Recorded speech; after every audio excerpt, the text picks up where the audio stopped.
Oh, hamstring. Up. Sniper, take the other picture.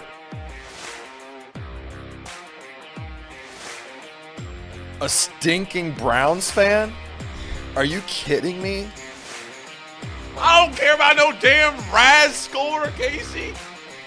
Scam of the day, scam of the day, scam of the day. Welcome back to the Zebra Zillionaires. It was a tough one yesterday. Live from Chatterbox Sports Studios, it's Off the Bench with Tom Brenneman. All righty, good morning, a pleasant good Monday morning. Welcome back to the work week, and welcome to Off the Bench, presented by United Dairy Farmers. I'm Tom Brenneman with a cast of hundreds, if not thousands. Casey, Paul, Elliot, Jake, good morning, men. Good morning, Tom. Tom, what's going on today with you? There's a lot going on. You guys all right?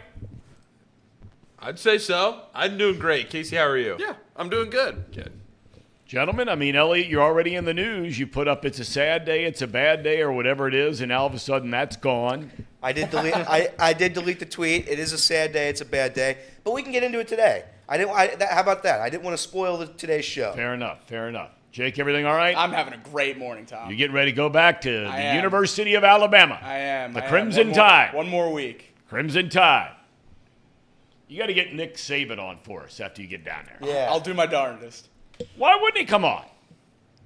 It'd be like a bunch of softballs for the guy. Get your dad on. That is a leader of men. Yeah, it's a like leader of men. It's like the first half of their schedule, just easy stuff. Easy. They easy play going. enough tough Texas games. week I'm 2. never getting on Alabama about their schedule. Michigan's a different ball game, but Alabama, come on. We come your way Monday through Friday, 10 to 12. P. And that's Eastern Time. You can join us. Just go to YouTube/Chatterbox Sports. If you'd rather join us in podcast form, by all means, just search Off the Bench with Tom Brenneman and you're dialed in. What a homestand, right? A weird homestand. It began with 5 straight losses, including 3 against the Brewers. No hitting, bad base running, bad fundamentals, and then something happened. The old Todd Rundgren album. Something, anything happened. They started to hit. They continued to pitch a little bit. The fundamentals tightened up. And before you know it, the Reds rip off 5 straight wins to close out the homestand and now have some momentum, although I'm not buying that as much as most people do, rolling into their series in Milwaukee. Momentum is the starting pitcher the next day. That's momentum. And we'll talk more about that in a minute. Friday night with the D-backs in town, you had rookie Matt McLain clubs his first career Grand Slam 9-6 win. Saturday, TJ Friedl, McLain, and Jake Fraley hit back-to-back-to-back home runs in a 3-run 6, winning 4-2. Really good pitching from Brandon Williamson. And then yesterday, the ever-so-quiet bat of Elly De La Cruz came alive with a leadoff home run in the first. They broke a tie with a run in the 6th and then tack on 3 in the 8th and complete the sweep of Arizona 7-3 yesterday. The only negative, the bullpen had to pitch nearly half the innings over the 3-game set. They pitched 13 of 27 innings. So now it's round 2, or actually round 3, if you will, with the Brewers. Just before the break, first series after the break, and now. A team that leads Cincinnati by just a half game in the NL Central. The Brewers have beaten the Reds 5 times in those last 6 meetings and lead the season series 8-2. Graham Ashcraft gets the ball in Game 1 tonight against Colin Ray. Andrew Abbott against Corbin Burns tomorrow. Then Ben Lively, Freddie Peralta on Wednesday. The television voice of the Milwaukee Brewers, Jeff Levering, will join us at 11 o'clock to preview the series. Congratulations to former Red Scott Rowland and slugger Freddie McGriff, both inducted into baseball's Hall of Fame yesterday. John Lowe from Detroit was inducted into the writers' wing, and longtime Cubs broadcaster Pat Hughes enters the broadcast wing. Congratulations, men. In soccer, here we go. Yet another season to follow. A thriller for FC Cincinnati in the opening round of what is called the League's Cup. It's the first time they've ever played this. So you have the MLS season, which doesn't start again until 2028. You have the Lamar Hunt Open, which doesn't play again until, is that 26? Sure. And then, of course, you have now this. It was 3-3 at the end of regulation before FCC last night prevails in penalty kicks over Sporting Kansas City. Next up, a Mexican club powerhouse from Guadalajara. That'll be on Thursday night at TQL Stadium. A win there, and they advance to the knockout round of this league's cup. Casey? Yes, You Tom. must be a hell of a lot smarter than anybody in this room to be able to follow 3 different seasons at one time. Well, Tom, the key to that is just not knowing what's actually going on. Like if you're actually watching an MLS game or not. Sometimes you just get lucky and you're like, oh, that was in the season game. And sometimes it's you're just watching for the enjoyment of soccer. Just got to be along for the ride, sounds like. Right, Casey? Yeah, you're just along for the ride. And let me tell you, last night was a lot of fun to watch. Yes, great game. Great game. Great game. It came down to just a spectacular play by our star player, Acosta. He's not talked about enough, especially in this city. That's right, Casey. He's there when you need him all the time. It's a shame that his number's not number 9 because then we would have 3 great number 9s here in Cincinnati. But MM9. MM9. That's your guy. And Joe Burrow, JB9. But Tom, JB9. this FC team, we're not gonna be on this for very long, but this FC team needs to learn how to play clean soccer early. They can't get down 0-2 and expect to win a game. They can't keep doing that. And it was rough. Hagelin looked terrible last night. I mean, Hey, whoa! Watch your mouth, brother. he looked Watch terrible. your mouth. He looked terrible. I mean, he Watch your mouth. He scored the own goal. Like he was okay, pretty all right. much playing for All right, Kansas all City. right. Let me ask you a serious question for Yeah. a second, because we joke around a lot about this whole soccer thing and how players can be with your team and then disappear. They sign with another team in the middle of the year over in Europe somewhere.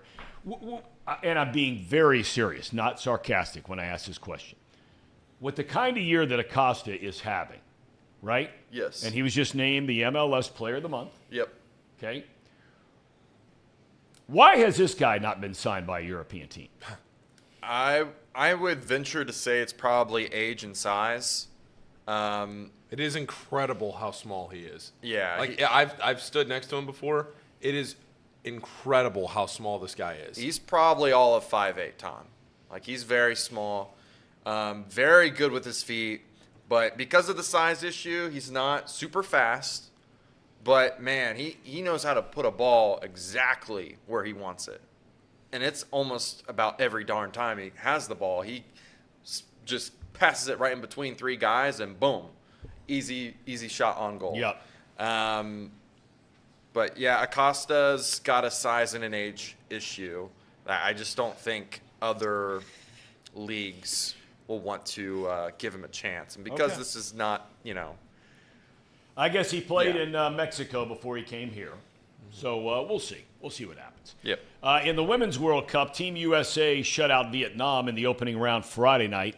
The U.S. faces the Netherlands in group play on Wednesday. And golf, if I heard it once over the weekend, heard it 50 times, that Brian Harman would fade sooner or later at the Open. The 26th ranked player in the world took command on day 1, shot 5 under day 2, just kept on rolling. Finished off his first major title with a 1 under par round yesterday. He beat 4 others, including Jason Day and John Rahm, by a whopping 6 shots. The Bengals officially opened training camp in 3 days. And despite the fact that Joe Burrow doesn't have a new contract, you don't have to worry about him holding out, right? He showed up ready to go yesterday for a workout at the team's practice facility. He said he won't talk about the contract negotiations publicly. That's between him and the Bengals, period end. Justin Herbert left a little wiggle room there. Would he sit out without a new deal. The Kansas City Chiefs have already started training camp, and it is not off to a good start. Pro Bowl defensive lineman Chris Jones is a no-show. He, too, looking for a new deal, and says the two sides are far apart. Meanwhile, wide receiver Kadarius Toney left practice yesterday with a knee injury. He was just out fielding punts before practice even started. How serious it is will be determined later today. Matt McLain from the Kansas City Sports Network will join us at 11:30 with the very latest. All right, boys. Let's start with the Reds. Before we get to the big story, which is that of Jonathan India, let's talk about the Redlegs in this homestand. I mean, that's as weird a homestand as you can get. It really is. You look terrible against the Brewers, right? Couldn't do anything. Couldn't hit. You got guys getting picked off against the Giants. Your fundamentals, you're throwing to the wrong base. You lose a suspended game. You lose the next game. And it's 0-5. And you still had 2 more against the Giants, 3 against a decent Arizona team coming into town. And you win 5 in a row, right? Well, Tom, remember what I said going into that San Francisco series when we were standing here?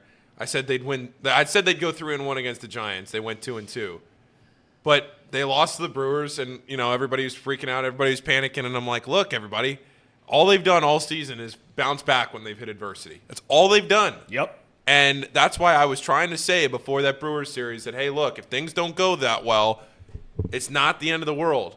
They were 4.5 games back of the Giants in the wild card 5 days ago, and now they lead the wild card by a half game. Not only are they in the wild card spot, they are up a half a game in the wild card standings. Like, again, I'm not saying this Milwaukee series obviously has a little more cachet to it tonight, tomorrow, and Wednesday because it's the last time they play the Brewers. So it's the last time to really make a statement. You're going into the trade deadline. This one's got a little more punch to it because, again, if the Reds get run over this week, if they're just a doormat for the Brewers up there in Milwaukee like they have been, then to me that's a little concerning because the guys clearly understand the importance of it. The team clearly understands that they need to go up there and assert themselves.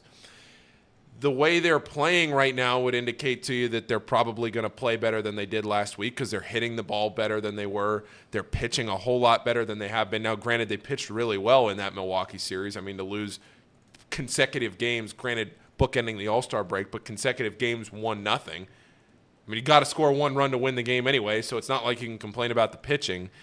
From that perspective, I mean, Milwaukee is, what is it? The Brewers are 6-1-1 in their last 8 series. They're playing very well, but they're also susceptible to going out there and laying an egg every once in a while, and the Reds need to see if they can get them to lay 3 eggs in a row here this week because going 2-1 against the Brewers, winning 2 out of these 3, again, you just don't want to be the doormat. But if they go 1-2, I'm not going to sit here and freak out. No. You still got almost 60 games left in the season after that, and you don't have to play them again. Take it for good or bad. Some of the people in the chat already on me for dismissing Arizona. Look, they came in 11 games over 500. Does that look like a team to you that's going to finish 11 over? Seriously. I think Arizona's a pretty good team. 11 over, I don't know, but I wouldn't, I like Arizona a lot this year. Their pitching's been good. Their 1 through 6, and the lineup's been really good. But I do agree with Tom. I think that division, the NL West, is just a brutal division. I think they're going to tail off. But I don't think it's a knock on Arizona as much as it is. I think the story is how good the Reds played because the starting pitching for the Reds has been phenomenal as of late, and obviously that's been the issue all season long. So if this were to continue, if this trend were to continue, where 4 out of the 5 starters per week, and then the 5th is Dreamweaver, there's a good chance the Reds are going to be winning some games here. But to Paul's point, this Brewers series, I don't even want to beat the Brewers for the standings. I want to beat the Brewers just to prove that I know we can beat the Brewers at some point. Yeah. Because it's going to be a time where maybe in the playoffs, even first round of the postseason, where you're playing Milwaukee, and I don't love what I've been seeing from the Reds against Milwaukee this season at all. So I want it to be a competitive series. Keep it close. If we lose 2-1, 1-0, 2 out of the 3 games, fine. But I would like the Reds to win this series just to prove that they can do it. Yeah, no, I couldn't agree more. I mean, what's the record against the Brewers this year? It's like 2-8 or 2-8. something like that. I mean, you can't do that when you're playing. I don't care if you play them again later in this year or not. The thought of winning the division with a 3-10 record against the Brewers still just doesn't make me feel right. So I think going to Milwaukee and winning this series gives a massive boost to this team the rest of the year.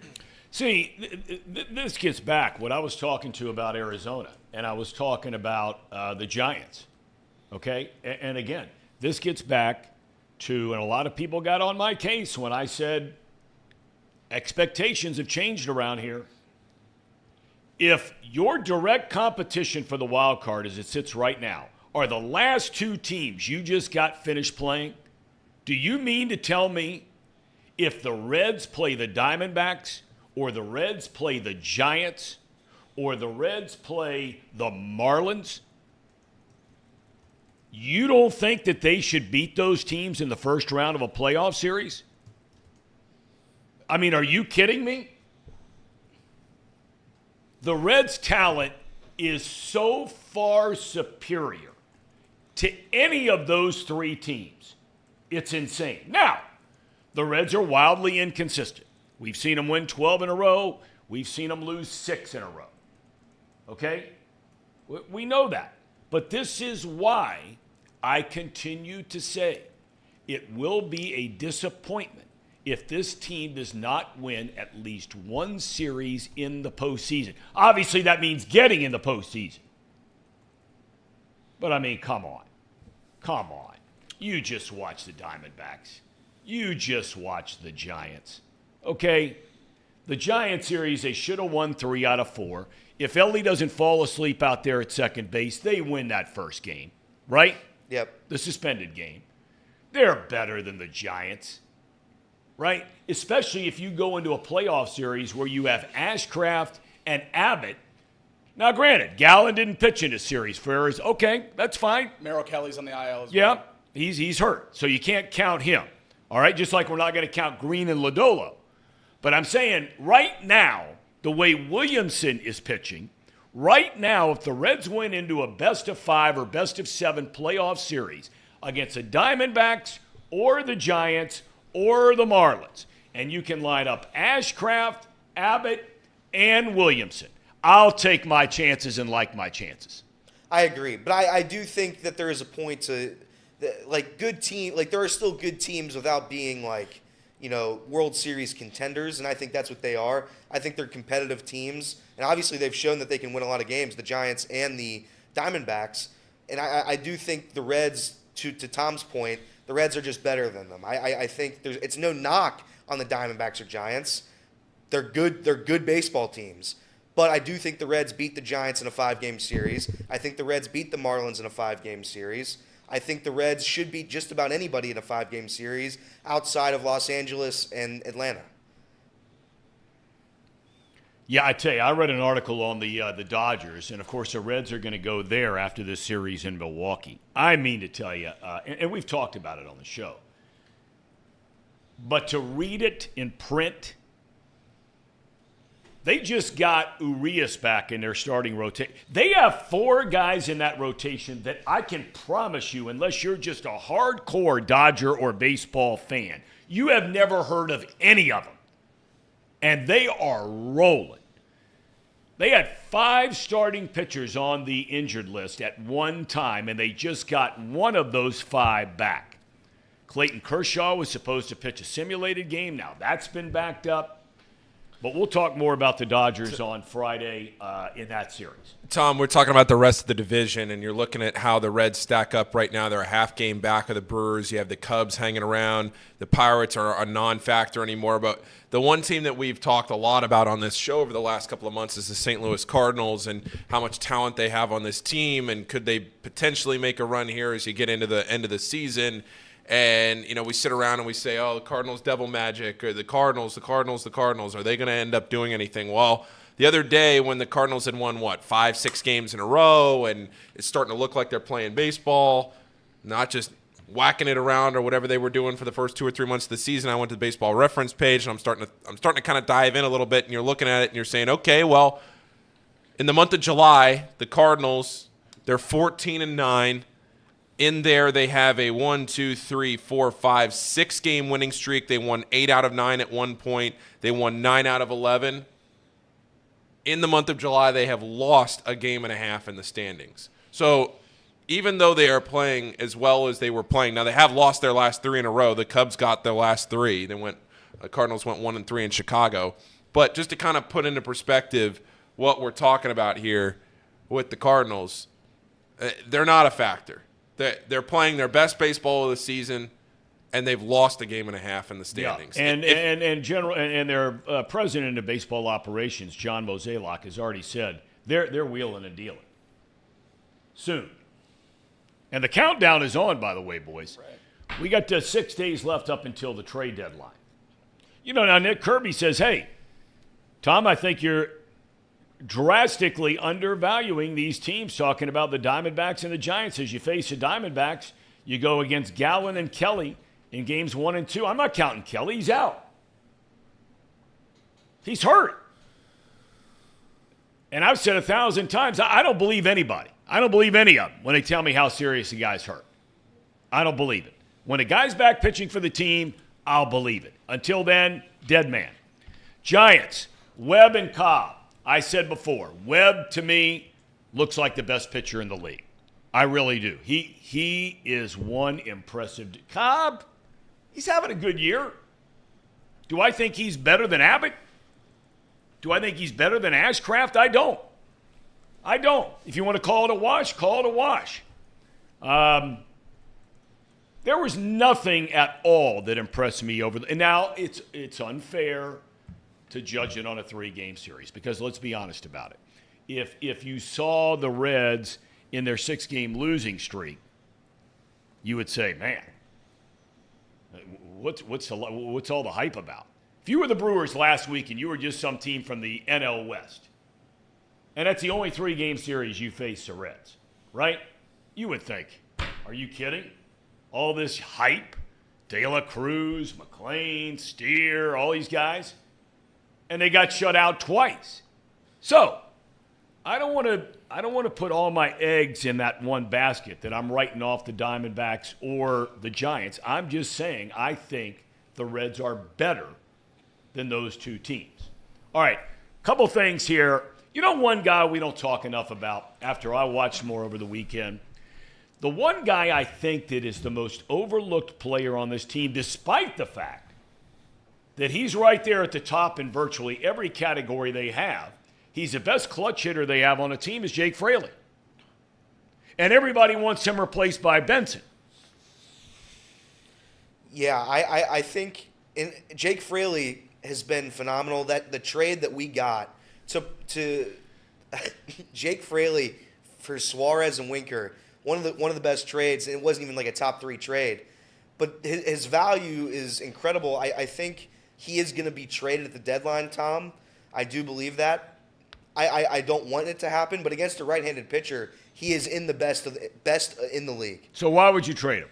For pitching. I think Jake Fraley is really the only player on this team. When you're talking about India, you're talking about Fraley, you're talking about maybe Stevenson or some of these guys. Who has the most value right now overall? Probably Jake Fraley. Maybe Jake Fraley, India, depending on what a team sees in them or what they need. But Jake Fraley has been having a heck of a year. Yeah, I'd be shocked if Jake Fraley's on this team in the first week of August after the trade deadline. I really would. I really would. I mean, I'm not banging the table to replace him or trade him. I don't think we should go out looking for that. But a bat in the top, an elite tier in the league against right-handed pitching is exactly what teams want and exactly what teams are willing to pay for at the trade deadline. And if we can move him, again, we got him in a trade for Suarez and Winker with Brandon Williamson. Like, that was a great trade. If we can trade him for even more when we have guys like Will Benson, I think I would take the opportunity. I mean, Benson looks like a totally different guy. This isn't breaking news here. Since he started the season with a major league club, looks like a totally different guy. There's no doubt about it. But, man, Fraley has as many big hits, if not more big hits, than anybody on this team. Look, I'm all for wheeling and dealing. But now it brings us to India. And big story today, right? What's this dude's name? Mark Feinsand, is that it? Yes, Mark Feinsand. He is an MLB Network insider, and he says that the Reds have made it known. He wrote this today out on Twitter, which is about to be called X, right? Yeah, Big black X. that's right. The bird has flown away. Another Elon special. That's now right. We just call Twitter X. That's right. But Mark Feinsand says that the Reds have told other teams, that they are willing to trade the 2021 National League Rookie of the Year and their starting second baseman, Jonathan India. Are you guys buying that?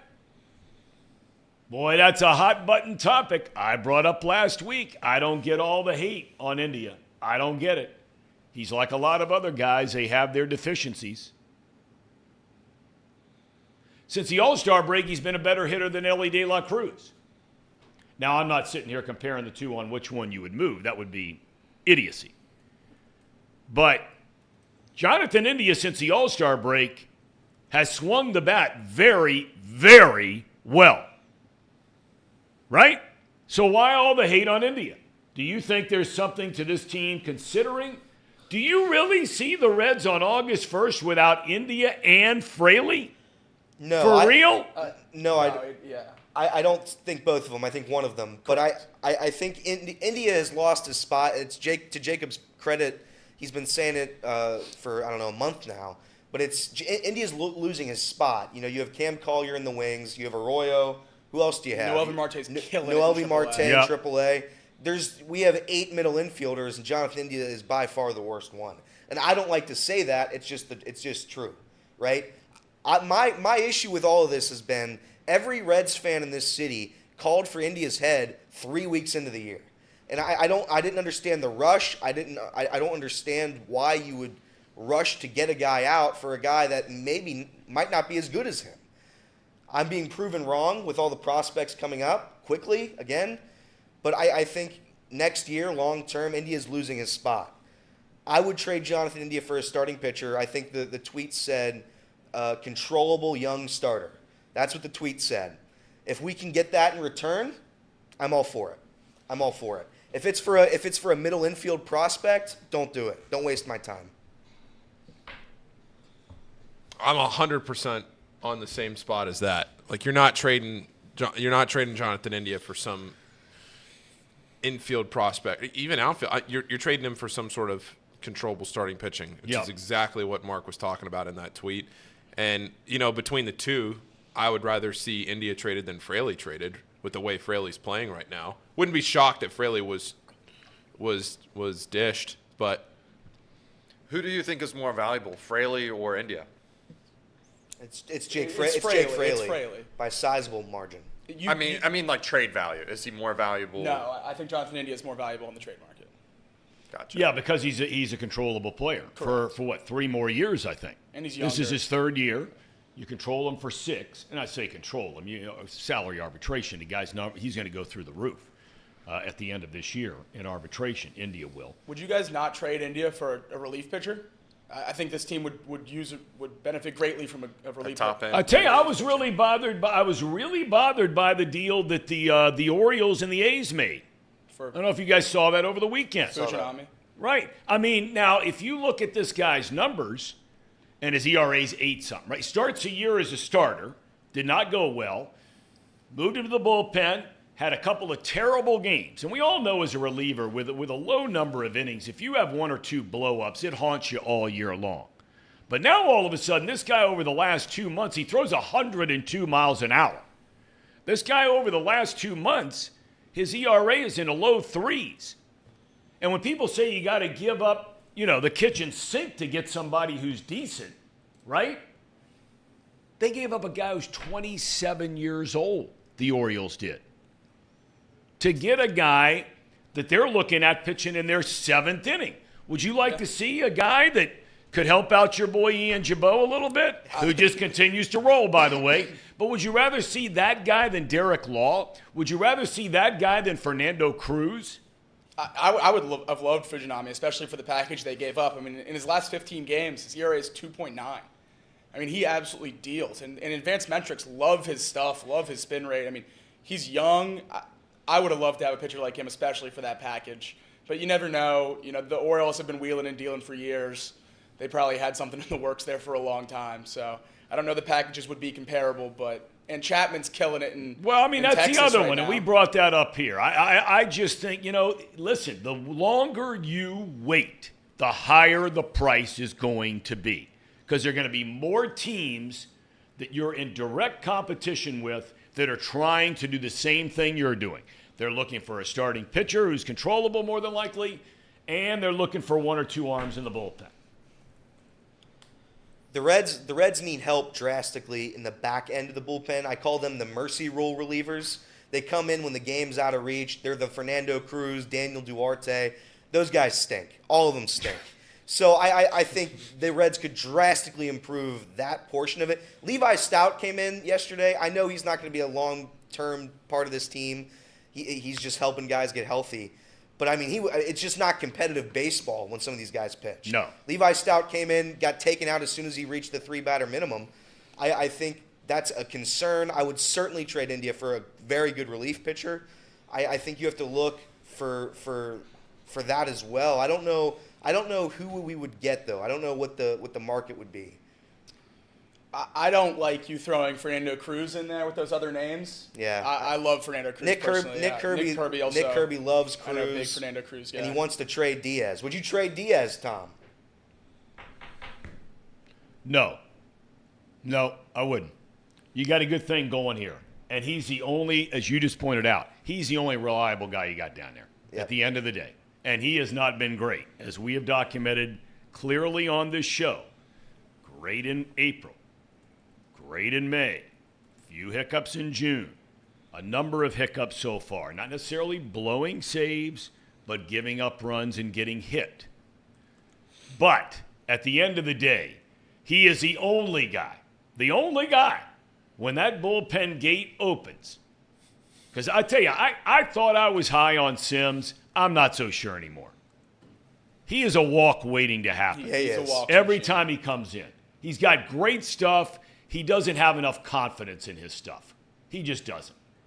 Because with his stuff, he should be an almost unhittable relief pitcher. Diaz, on the other hand, who has great stuff, but he believes in his stuff. He walks out there unafraid of anybody or any situation. I love Diaz. I think the guy's a stud. But I also got to tell you, Ian Jabot ain't bad. The more and more you start looking at his numbers are pretty doggone good. Tom. And I don't mean the wins and losses. I'm talking about the innings pitched. I'm talking about the hits allowed. I'm talking about his strikeouts. I'm talking about his durability. This guy has pitched almost 50 games. I give Ian Jabot a lot of credit. He has come out there and he has pitched almost every other day. The issue with Ian Jabot is that you do not trust him, and I don't care who you are. You can show me any stat, any metric, any number. Ian Jabot with a runner on base, you do not trust him, Tom. Are you going to bet on Ian Jabot to get out of an inning with a guy on second base? You're not. You're not. I credit Ian Jabot. He has been phenomenal. The pride of Great Britain, fish and chips. Listen, I love the guy, but at the end of the day, if it's the 7th inning, 6th inning, nobody on base, send out Jabot. Send out Jabot. London Bridge has fallen. But here's the thing. If there's a guy on second, if there's a guy on first, there's one out. You're trying to get out of an inning. You're not going to Ian Jabot. You're going to Sims. You're going to Buck Farmer. You're going to Buck Farmer. He's been terrible too. But I think. Yeah, but overall, Farmer's had a good year. I don't mean to interrupt you, but overall, he's had a solid year. Okay. Lately, and again, I don't mean to hate on Ian Jabot, but come on, you guys don't trust Ian Jabot. There's nobody on this planet that trusts Ian Jabot when there's a runner on base. Nobody. But I can't knock his numbers. You can't knock the numbers. So credit to Jabot. Are you down on Ian Jabot, Paul? Casey? Absolutely not. Casey, mostly just because trust him. I love the content that comes out of a Jabot appearance. So I just root for him to come in the game because I know we're going to be getting some entertainment, one way or the other. Yeah. Whether it's on the field or on Twitter. See, he's the kind of guy, and we've talked about this on this show, okay? He's the kind of guy that you dream about having on your team as a relief pitcher. He takes the ball. He doesn't give up a lot of hits.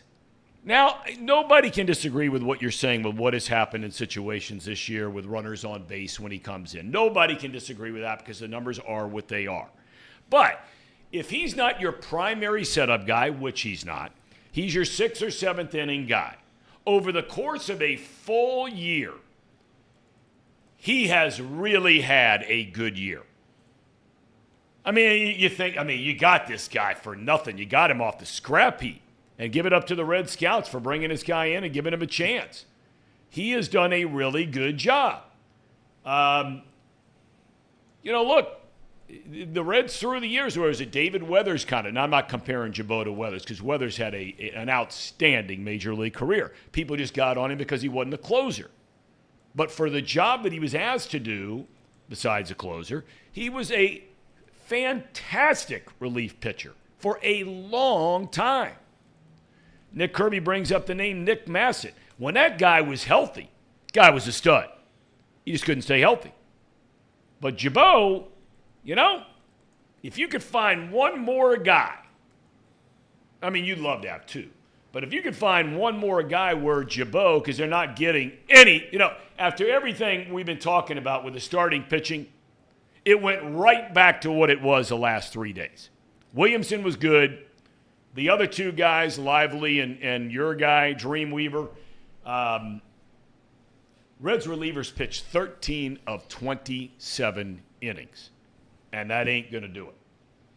You know what Dreamweaver's going to give you, and he gave you that. Okay, I have He a... gave you 3.2. Whoa. 4 runs. Whoa. Luke Weaver had a great game yesterday that was incredibly ruined by the defense. Absolutely ruined. Fair enough. That's fair. He got out of that 4th inning, and there were 2 errors. Correct. The Luke Weaver start yesterday, null it. If you're gonna be upset about that because the defense can't play defense, that's your fault. Luke Weaver has been a bad pitcher. The stat, Jacob, can you find that stat that was tweeted out by that MLB account? Yeah, no. That was gonna be my follow-up question. Okay. At what point, as a meatball head sports fan, just a dumb sports fan, do you have to look in the mirror and ask yourself the question? I'm throwing this out there. I'm smart enough. I've watched baseball long enough to know what I'm going to say sounds stupid. But at what point, for as much as we discredit pitcher wins, which is an obsolete stat at this point in 2023, but at what point do we have to sit there and look in the mirror at ourselves and say, when Luke Weaver takes the mound, the Cincinnati Reds win a baseball game? Can't be denied. Can't be denied. I mean, it is ridiculous how bad of a pitcher he is, and they do not. Now, I know they lost his last start, but he got hurt. It wasn't his fault. He got hurt. Do we have that stat? All right, Ham and Eggers, you guys continue this thought. I'll be right back. Take it away. Ham and Eggers, unite! It's that Casey. time of the show, the Ham and Eggers. These guys are great. Trust me, I would know. I introduce all the best segments. Read the stat, Jacob. Oh wait, no. Wait, let me do the ads first. Hold on. Okay. We are going to talk a lot about the Bengals at 11:30. Well, we're going to talk a lot about the Chiefs at 11:30. Hopefully we mix some Bengals talk in there. Reds go on a 5-game winning streak. Let's talk Chiefs. Bengals Report is brought to you by Encore Technologies. Encore Technologies provides IT solutions for a data-centered world with a suite of services from mobile computing to desktop to data center, supporting both centralized and work-from-home computing models to improve efficiency and productivity. Visit encore.tech. The path to innovation begins here. There is also a new premium alkaline water out, and it's Pawnee, and it tastes great. Made in Hamilton, Ohio, Pawnee uses natural limestone filtration. Unlike the artificial processing that many other brands use, the result is a healthy alkaline water that is also the best tasting water in the world. Visit their website at pawneewater.com. That is PAHHNI water.com, PAHHNI water.com. to see where you can buy this great tasting water. That was good, Paul. That was good. Jacob, that was good, hit the stat. Back to Dreamweaver. Yeah, baby. Luke Weaver has an ERA of 8.79 in his last 10 starts, but the Reds have a team record of 9-1 in those games. That is the highest ERA in a 10-start span for a pitcher whose team won at least 9 games in that span since ERA became official in 1913, Paul. This is okay, more than a but generational I'm serious. stretch. I know it sounds stupid, right? It sounds dumb, but what? Brother, I've been on this train since the beginning. I am the king of Luke Dreamweaver. It makes no sense. Any number, any metric, anything you have is going to go against what I'm about to say. The longer you've watched baseball, the less you understand what's happening right now. The Reds, I don't know if it's a mentality. I don't know how they do it. But when he pitches, the offense legitimately comes to play. Every single time, no question about it. And the Asterix game where he lost because he was drilled by a ball, that was the only loss he's had. He had to exit because of injury. They scored 10 runs in that game. The offense shows up every time, and I don't know if it's like, all right, guys, let's huddle up. Let's get India. Let's get all the guys together. Luke Weaver's starting tonight, so that means we have to score 8 runs. You have to. And there's something about it where it's true. Because what's his ERA? 8.5? Is that it? 8.79. 8.79. They've lost one time, and in that one time, they scored 10 runs. And he was hurt. It's crazy. It's unfathomable. It's incalculable. It doesn't make sense. Like, people are saying, get rid of Luke Weaver once the deadline hits. Just like cut him from the team. No, they win the games when he pitches. That's what I'm saying. They win. They're winning. Something about Luke Weaver. I mean, I know we win the games he starts, but he really does usually churn out about 3 or 4 good innings of. Really good innings. It's really like 1 or 2 blow-up innings. It's the first inning, or at least it was for a while, and then recently it's been the last inning he's been in. If we can move Luke Weaver to the bullpen and have him throw 3 innings, 4 innings, that could be a really good reliever. That could be exactly what we're talking about to take up that 5th, 6th, 7th when the starters can't go as long. Yeah, go ahead. And some of well, no, wait. I'll talk for a second. What I'm saying here is I just don't understand. When you're looking at this and you're thinking to yourself, the numbers don't make sense, the record doesn't make sense, but at the end of the day, it's just like everybody that loves the pitcher win that says at the end of the day, when your guy goes out there and throws the baseball, at the end of the game, who has more runs? Like, for some reason, that's Dreamweaver. Whenever he goes out there, and 10 games is in a one season sample. 10 games as a starting pitcher is a great sample. I just saw Robert Bryant in the chat. He just said it's a coincidence and won't last. We're past that. We're at 10 games. He's 9-1. The one they scored 10. The coincidence thing is over. There's a mentality in the dugout in the clubhouse. When he pitches, they know they have to score 10 runs. 25, 30 years from now, and when they get asked the question, what was the clubhouse like around Luke Weaver? I mean, that question is going to be answered with we had to rally, or we had to get the troops going. We had to go out there and hit at least 8 runs in order to win a game. It has to be talked about. More than 8 runs. His ERA is 8.79. 9 runs. And Jacob makes a good point with the bullpen. Assuming Lodolo and Green come back, or at least Green, someone's going to have to go to the bullpen, which then helps the bullpen. I would assume it would be Lively first up going to the bullpen. Maybe it'll be Williamson. Luke Weaver's actually listed as a relief pitcher on ESPN still to this day. Really? If you look at his page, it doesn't have win-loss, it has saves, and he has 0 saves. I will say this, Luke Weaver out of the bullpen, not going to be a fan of that. No. Not going to be a fan of him coming out for the 8th inning. No chance. Who would you rather have with a runner on second in the bottom of the 8th, Luke Weaver or Ian Jabot? This is big for your brand. This is big. We'll give you a Wait. You said first and second? Yep, first and second, bottom of the 8th, no outs. Oh, God. Playoffs, Ian Jabot, Luke Weaver. All right. Well, it ain't going to be Luke Weaver. So there's 2 schools of thought. If Weaver comes in, they don't lose the game. If Jabot comes in, blows it, the Reds still win. He gets credited with another win. His 15th. His Boy, 15th we're reaching now. His 15th of the season. I don't know. I would hate both those options, but I guess I go Jabot. Justin Tolles in the chat says, maybe if we aren't so hard on Weaver, he can build a little confidence. Let's get behind him instead of against him. Oh, I mean, Justin, did you hear that number? Yeah. That's an 8.79 ERA in his last 10 games. Yeah, Come on, Justin. That's not our job anyway. Yeah, there's no confidence when you're given 9 runs a game.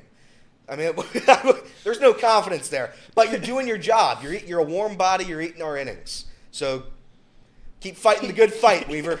Keep fighting it, baby. I want to circle back to this India thing. I tell you, I don't know what to think about this. I really don't. You get into the whole thing about his leadership, and it's important when he's playing well, and some will say it doesn't mean anything when he's not playing well, and he's gone through stretches of both. He's not been a good offensive player for the last 2 months.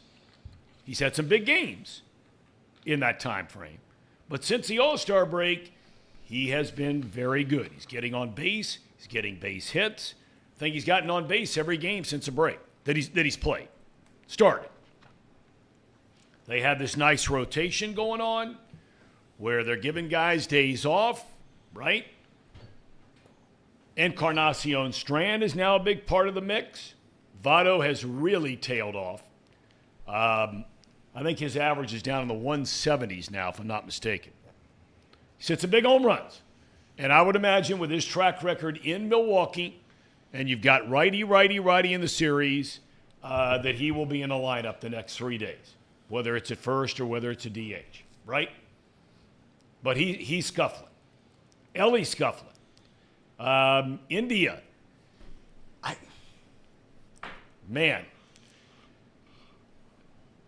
I'd have to think long and hard about trading him when you've got this kind of thing going on right now. Anybody with me on that, or anybody vehemently disagree on that? Yeah, I mean, I want him gone. I've wanted him gone for a while. This is some of the best news I've seen on the Reds all year. I mean, I really just think this team takes a massive leap when we saw Spencer Steer make a couple mistakes at first yesterday. If you can move Spencer Steer back to third on a regular basis and just run through Votto and CES at first with the middle infield of McLain and Elly, I understand Elly struggled at the plate, but I think that boosts your lineup without even talking about the return you would get for Jonathan India. Let me ask you this. Is India a better player than Stevenson? Yep. Yeah. Not even close. It's not close. But it's such a Not different situation. even close. I know it's a different position. I get it. And catcher is a very important position, and I'm just, people that are telling me that all of a sudden Stevenson is much better behind the plate in the last 6 games he's played. I mean, he is what he is. But from an offensive performance standpoint, why aren't we talking about Stevenson instead of India? If we had a 21-year-old catcher hitting 300 that was a Gold Glove catcher, we would be talking about trading Tyler Stevenson. But Matt McLain plays second base. Yeah, Nick Kirby just said it. Tyler Stevenson isn't being blocked by Noelvi Marte. Now, granted, Nick Kirby wants to pack Jonathan India's U-Haul and send him to Oakland, but to his point, he does. Yeah, he does. He was the first one, I think. Kirby was out on him last summer. Jacob this summer. So I think there is a point to what Nick said where if there was somebody else coming up, Stevenson wouldn't be in the picture anymore. Because Jonathan India has been significantly better than Tyler Stevenson. Tyler Stevenson has been by far the biggest offensive disappointment on this team. Not even close. Close. He hits slap singles, and that's all he does. That's all he does. And that's fine if you're going to be a good defensive catcher, but he's not. He's bad at that too. I wonder what brings you more in a trade, India or Stevenson? Well, Nick actually just texted me a screenshot of that little trade calculator where you can do the trade value. It's the dumbest thing of all time. Send India to the Padres for Hader and Snell. It's actually more value. I would bend over backwards for Blake Snell. Yeah. I would love. I mean, that trade can't that wouldn't happen, but that's the type of trade that, maybe India plus, I don't know, one or two guys that you feel like you could part with that don't disrupt your organization. But I mean, what is that? I see. Well, people, there is no way on God's earth the Padres are trading you those two guys for John. No, not straight up. With a Not straight up.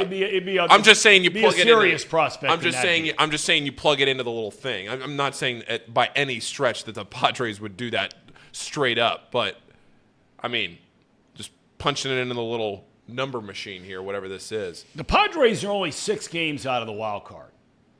I know they haven't put it together, but a lot of people believe they're not going to start unloading guys because they look at their window, and we hear that term all the time, right? Their window is being very small. They only have Soto for another year. They've assembled a team full of long-term, huge money contracts, and many feel like they are not going to start unloading guys this year. 6 games is nothing. I mean, they're not the Mets, right? They've been a disappointment like the Mets. I mean, the Padres are 4 games under 500. The Mets are 700. But I just can't see it happening. Maybe I'm wrong. If you were the Padres with that team you have, at least thinking, could they put together a good 50-game run for me? I'd take my chances. The only thing I would be thinking is if the locker room issues are a bigger deal than we think, and that the coaches and ownership there realize that this current group is not going to work and they want to recoup the prospects they lost in the Soto trade. That's the only way I could think selling makes sense, because the longer you wait on these contracts, the less valuable these guys are. So if you could move guys for massive returns this year, if you really think the ship has sailed on this, top 4, top 5 guys working, then it makes sense. But, I mean, if you even have a little bit of faith, you got to keep it together. Chat looks back. There we go. I think it's on our end, right? It is on our end. It's in the building. Is this another one of those where we're in the building? I think it's the building. Yeah, Wi-Fi went dead. Yeah, the Wi-Fi went dead. Everything went dead in here. And now our connection, and it looks like we're good now though, Tom. If you want to, we should be back. I can't get it. Uh-oh. Oh, no. Well, I have you on my phone. We're back. We're back. Yeah, we're back. Here we are. We're back. All right. back. All right, good. Because we got Jeff Levering coming up in a second.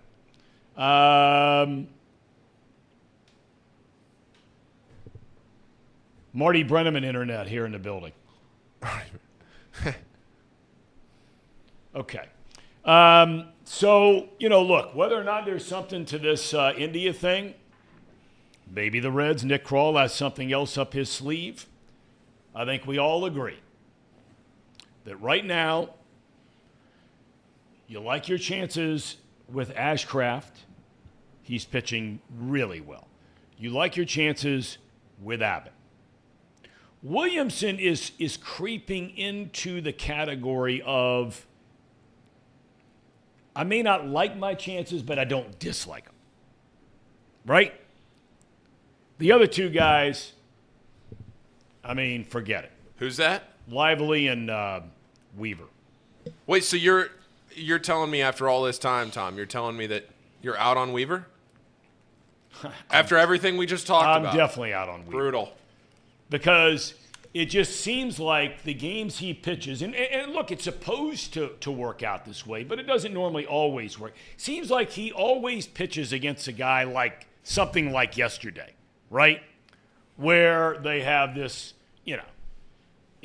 guy comes out of the bullpen, pitch for an inning, then they're going to be making a bullpen day. Or he's pitching against some starter from the other team who's just awful. And that's why the Reds are scoring 8, 9, 10 a game every time he pitches. You run him out there against a number 3 starter, forget it. You're getting your butt kicked every time. Not every now and again, every time. That is straight up coincidence. Nothing more, nothing less. Is Mr. Levering with us? We think so. We think so. Yeah, I'm trying to communicate with him, and he's not responding. Okay. Well, we're going to keep working on that because we have him coming up shortly. I just received word from our house that we have a huge beehive that just stung our dog and my wife. Oh, no. Oh, yeah. We're going to get one of those TikToks. The dog has, some inflamed. You ever seen one of those? One of those videos with the dogs just get all swelled up? The worst thing I ever saw was, as far as bee stings, my wife, we're in Atlanta a couple of years ago, and we're walking. The largest park inside of a city in the United States is in Atlanta, right? We're walking through this park. The bathroom is like 2 miles away, and she's got to go to the bathroom. I said, look, there's woods everywhere. Just run up the hill there and go to the bathroom. Next thing I know, she is sprinting out of the woods and had been stung like 70 times. Right there on her legs and her derriere. Yeah. We had to get her to the doctor immediately. She was okay. Thank God she was all right. But that's the worst I've seen. Hope everybody's all right back at home. Reed Mouse says seeing Oppenheimer tonight. Oh, no. Oh, no. I want to go see that movie. I went Thursday night. Phenomenal. I cannot remember a movie with that much hype, and I'm leaving thinking that was an instant classic. Like, lived up to it and then some. Absolutely unbelievable movie. Luke went last night, but is it a 3-hour movie? Yeah, every bit of it. But it feels fast. It's so fast-paced. They throw so much at you. Yeah, I did not see it. It's a wonderful movie. Casey, you probably went to Barbie over the weekend? I did not. I stayed home and took care of the wife. Oh, yeah, the ACL. She's doing all right? Post-ACL? She's doing all right. In a little bit of pain. Already working on that machine that helps, stretch it out and get it moving. But she's doing all right for what she can be. So. Paul, did you see? Do we have Jeff yet? I'm texting Jeff right now. I'm trying to get him. Connected. We can see his mic's working, but he can't hear us. So okay. I'm getting him connected. I did not. I'm going to see Oppenheimer on Wednesday, I think. Are you going to go see Barbie? Yes, eventually, but I'm seeing Oppenheimer first. What makes you want to go see Barbie? Literally just because everybody else is. Oh, allegedly, it transcends the toy. Apparently, it's just a good movie. I don't necessarily believe that yet, but apparently it's just a good movie. You can hear me, Jeff? Elliot, will you go see Barbie? There we go. No, Tom. You can talk if you want. I will not be. When he said it transcends the toy, that was one of the That was one of the funniest things. That's their line. That seems horrible, Tom. That movie, you couldn't pay me to see that film. What Barbie? I'll watch almost any we movie. We could pay you to see it. I don't think you could. I'll watch almost any movie with Margot Robbie and Ryan Gosling. Those are two great actors. There are select movies that I will see just because everybody else is seeing it, just to be able to talk about pop culture. This is one of those. Nothing. Sorry. This is one of those. They say, Casey, your microphone continues to go out over the air as you're checking in with Jeff. Not my bad, everyone. Casey. Y'all continue your conversation. Cameron says he saw Barbie. Says, I might get triggered, but it was pretty great. Mark says, Margot Robbie is worth the price of admission. Mark knows what's up. Attaboy, Mark. I wouldn't know Margot Robbie if she walked in this room. Oh, yes, you would. You should familiarize yourself, Tom. Oh, yes, you would. I really wouldn't. I mean, I'm sure that I would be struck by, I'm guessing, her beauty. Yes. Okay, that's fine. But I really don't know. What else has she been in? The Wolf of Wall Street. Oh, I know who you're talking about.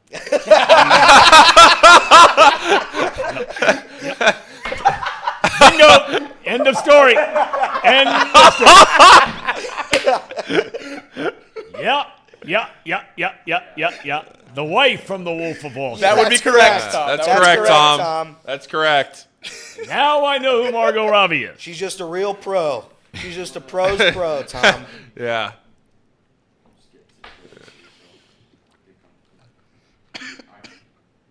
All right, we got Jeff on. We got That Jeff. was illegal. Yeah, we I gotta be got ready. this picture now in my mind floating around. Most of you have the same, right?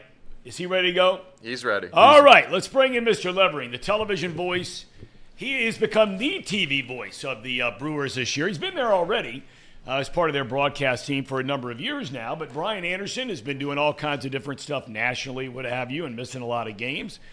So Jeff Levering is the man, as they say. The man who lost his razor this morning. Have you been going with that look on the air, Jeff, with the, the 2-day, 1-day growth? What do you got going there? Yeah, this is 3 days because I was on the radio all weekend long. So this is my radio look. It'll be shaved by the time we go on the air tonight for the big tussle between the Brewers and the Reds tonight. We'll be fine. We'll be all good. All right. I'm just double checking because I haven't seen you in a while. You're always fit and looking good, so I just want to make sure everything's okay. So now look. Yeah. Around here, people are like so excited about this series again. Third one in the last 2 weeks, right? And the Reds can't buy a win against Milwaukee. Is it just – it's not to say I can't change in the next 3 days. Last 3 times they'll play each other. But does it seem to you sitting there calling the games like for whatever reason the Brewers have the Reds' number? It does feel that way. I mean, it feels like every time the Reds come in and they're playing the Brewers, they're red hot, right? They're playing everybody else, and they are crushing everybody else. But when the Brewers play them, they end up throwing shutouts or one-run ball games. Their pitching just seems to have all the answers against this Reds offense. And it really doesn't matter who's on the roster. And Tom, as you know, a lot of Major League Baseball is about when you catch a team. And it feels like the Brewers are catching the Reds as they're coming through. They've got Elly De La Cruz now. Over the last 2 series that the Brewers have played the Reds, now they're going to get Encarnacion and Strand, who they haven't seen yet. But for whatever reason, the Brewers have this great scouting report over the Reds hitters, and they've done a great job implementing. And you know what? It might be tough luck that the Reds keep catching Corbin Burnes too, because the Braves just missed Burnes. The Reds are going to get Burnes again. Burnes has been dealing here over the last month. It's just tough luck for Cincinnati, and the Brewers have had just enough offense because their offense is not a playoff caliber offense. Their pitching staff is. They've got a great relief group that they've got going. They're great starting pitching, but their starting staff is just, or their offense is just not a playoff caliber group at the moment. They just have one guy who comes up with a big hit every single game. But they do have the Reds' number. There's no doubt. They've won 8 of the first 12 meetings between these two teams, 10 meetings. It's been crazy. Yeah. Yeah, it's funny you say that because about the game plan, scouting report. Every team in baseball has those, and they have good scouting reports, right? Every team has good scouts and your advanced scout and all these kind of video, et cetera, et cetera, et cetera. But I was marveling at the execution, as you just said, of the scouting report. I feel like whenever I see the Brewers play, and look, I don't watch them a ton, and if somebody would have watched them against the Oakland A's when they got swept, you certainly wouldn't say this, right, earlier in the year. But it just seems like they, and perhaps it starts and ends with pitching, as you just talked about. It just seems like they're able to execute the game plan, at least against the Reds. Yeah, I will say this too, Tom. If these two teams played this series in May, in the beginning part of May, because the Brewers didn't see the Reds until the end of May, beginning of June, and they're all kind of truncated within this 6-week time span where they play these 13 ball games. I don't know if the Brewers win 8 of these 10 games. They might win 3 of the 10 games because the Brewers team after the middle of April went through this swoon for 6 weeks where they just, if they got down 2 or 3 runs, they were going to lose the game. It was a shoo-in. They did not come back in any ball game. Now it feels like the Brewers have a little bit of gumption to them offensively, where if you're down a couple of runs, it's okay. They did it against the Braves on Saturday, down 3-0 in the 3rd inning, ended up scratching out 4 runs and won at 4-3 because their bullpen held on to it. It's just a different group. But you're right about the execution. And these two teams, there's no secrets between these two teams. Even though the personnel has changed, the players have changed a little bit. There's no secrets between David Bell and Craig Counsell. There's no secrets with Derek Johnson, who used to be in the Brewers clubhouse as their pitching coach before he went to Cincinnati. These guys know exactly what they want to do. They know exactly how they want to try and beat these other teams. And listen, I think this Reds team is a blast to watch. And the Brewers are in a stretch where they play Reds, Braves, Reds. And I think the Reds are one of the great teams in the sport right now. If they just got a little bit more help on the pitching side of things, that's a team that's going to make a lot of damage. You just can't take your eyes off of any of these players. And I think if they get guys on base, and that's been the issue against the Brewers, they just haven't gotten any guys on base that can wreak the havoc with stealing bags. And De La Cruz, I think he's won for his last 11 against Milwaukee since he stole home that Saturday before the All-Star break. The execution has been tremendous on the Brewers side of things. That's why they've won 8 out of 10. Looking with the trade deadline looming, and the Brewers are one of those teams at this time a year ago, everybody knows, right in the hunt, wound up finish a game out, they unload Josh Hader.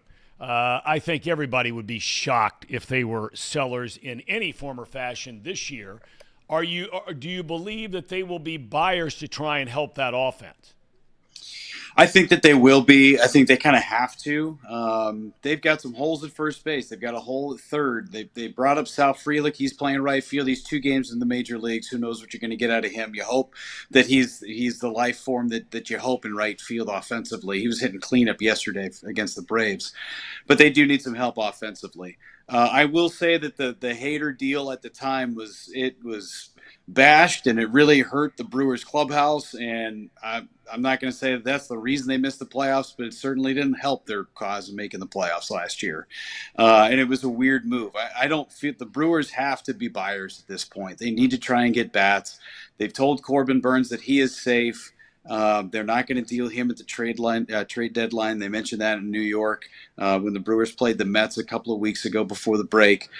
So I think that has kind of catapulted his play to the next level at this moment. Listen, when you play confidently, you're going to play a lot better, right? And if you know you're not on the trading block, you're going to pitch a lot better. And that's what Corbin Burns has been able to do. I just feel like that they need to go get some bats. They need to show the fan base. They need to show the clubhouse that this is what they want to do. They want to be competitive. They want to go try and win a World Series. Matt Arnold has said it time and time again about making deals that are responsible for the organization.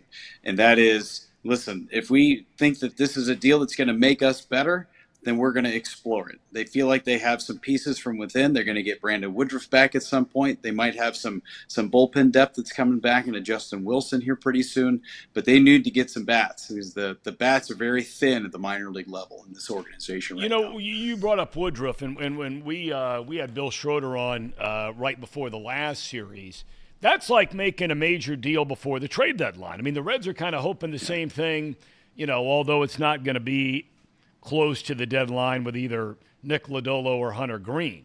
Where is Woodruff at this point in time? When do they expect him back?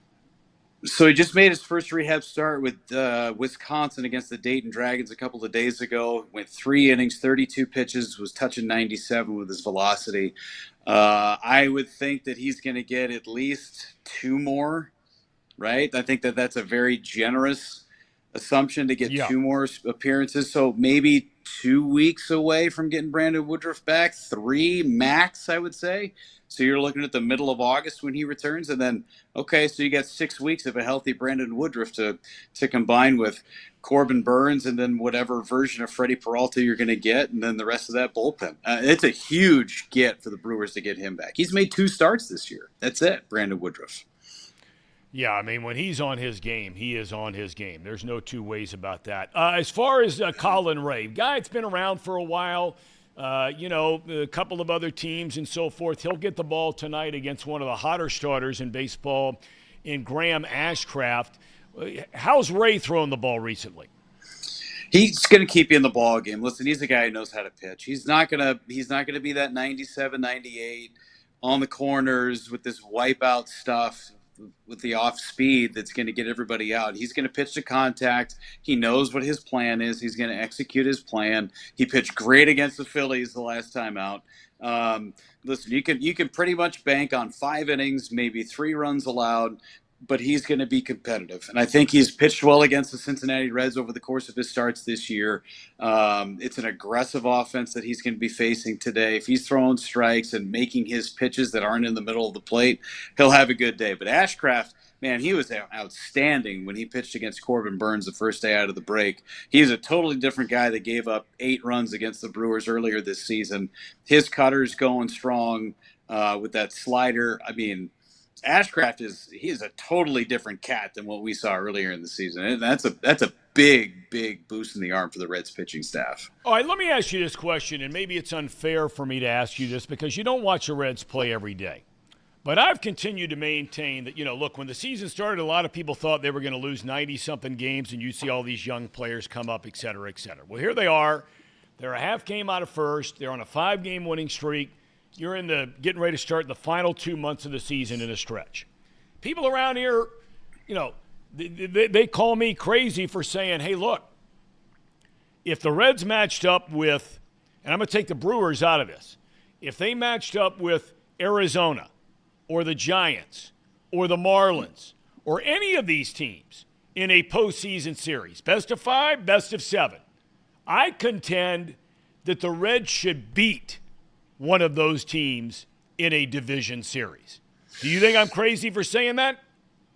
I don't think you're crazy. I think that they have enough offense, and especially in that ballpark in Cincinnati, if the Reds get Green, Lodolo, and Ashcraft rolling, and if they make a move and get another starter at the deadline, I mean, who's to say that they can't beat the Braves?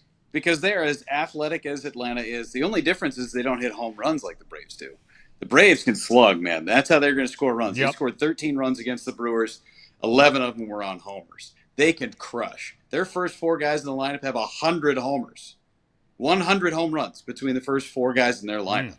So if they're going to beat you, they're going to slug. But they can run, too. He could steal 80 bases this year.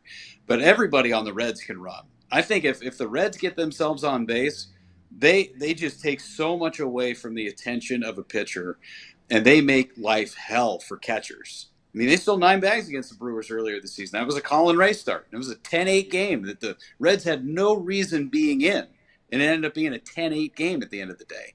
So I think Cincinnati's going to make life really difficult on some teams. If they can find a way to get in the playoffs, they're going to make life really difficult because they're a fun team to play against. They are a fun team to play against. I'm with you all the way. All right, Jeff, we thank you so much for your time, man. Have a great call tonight. Know you will. Tell everybody around the ballpark there we said hello. Miss seeing all you guys. Likewise, bud. Miss you, Tom. Hope you're well, bud. Okay, hey, man. Take it easy on Paul, too, in the studio, huh? He said you were walking around mindlessly in the stands when he saw you a couple of weeks ago. Yeah, I had the day off. That was the Apple TV ball game we ran. We were at the concert. It was whatever the concert we saw. It was awesome. It was great. I was drinking slushies and Yinglings and having a great time. He looked great. He was he was walking. See, I wouldn't assume a guy like Jeff would be walking around with the schleps like us. I was assuming he'd be up in the press box, so I had to do a double take, and I'm going, you know what? He's just enjoying a day with the fam. Did you notice for some of you clowns in this studio, plural, I might add, did you notice that he just said he had a Yuengling? He didn't say anything about a White Claw or a High Noon or whatever those things are. Did you hear him say that? We heard it. I like that. Hey, listen, I'm not going to discriminate against the High Noons or a White Claw or a Vizzy or a Carbless or whatever. They're tasty on a hot summer day. But if I'm in Cincinnati, give me a Yuengling all the time. Amen, brother. Amen. Jeffrey, thanks for the time, man. Appreciate it. Take care. It. See you guys. See ya. See, that's not some Miami of Ohio guy. Right? That's not some. By the way, before I forget, Here we go. Oh, no. Here we go. You know, I told you about the dude last week that was on a scooter. Yeah. Right? Yeah. Here in Hamilton with his ski mask pulled down right around here, right around his nose, right around his lip, and he had swimming goggles over top of it. Right. Right. I can't get that picture out of my mind now every time I come to Hamilton. Have you seen the lawnmower guy today? Haven't seen him since our second sighting. Yeah, not yet. He usually comes out right around lunchtime, so we'll probably see him around 12, meandering about. I mean, if I do say so myself, the gravel looks a little high out there, so could use a trim.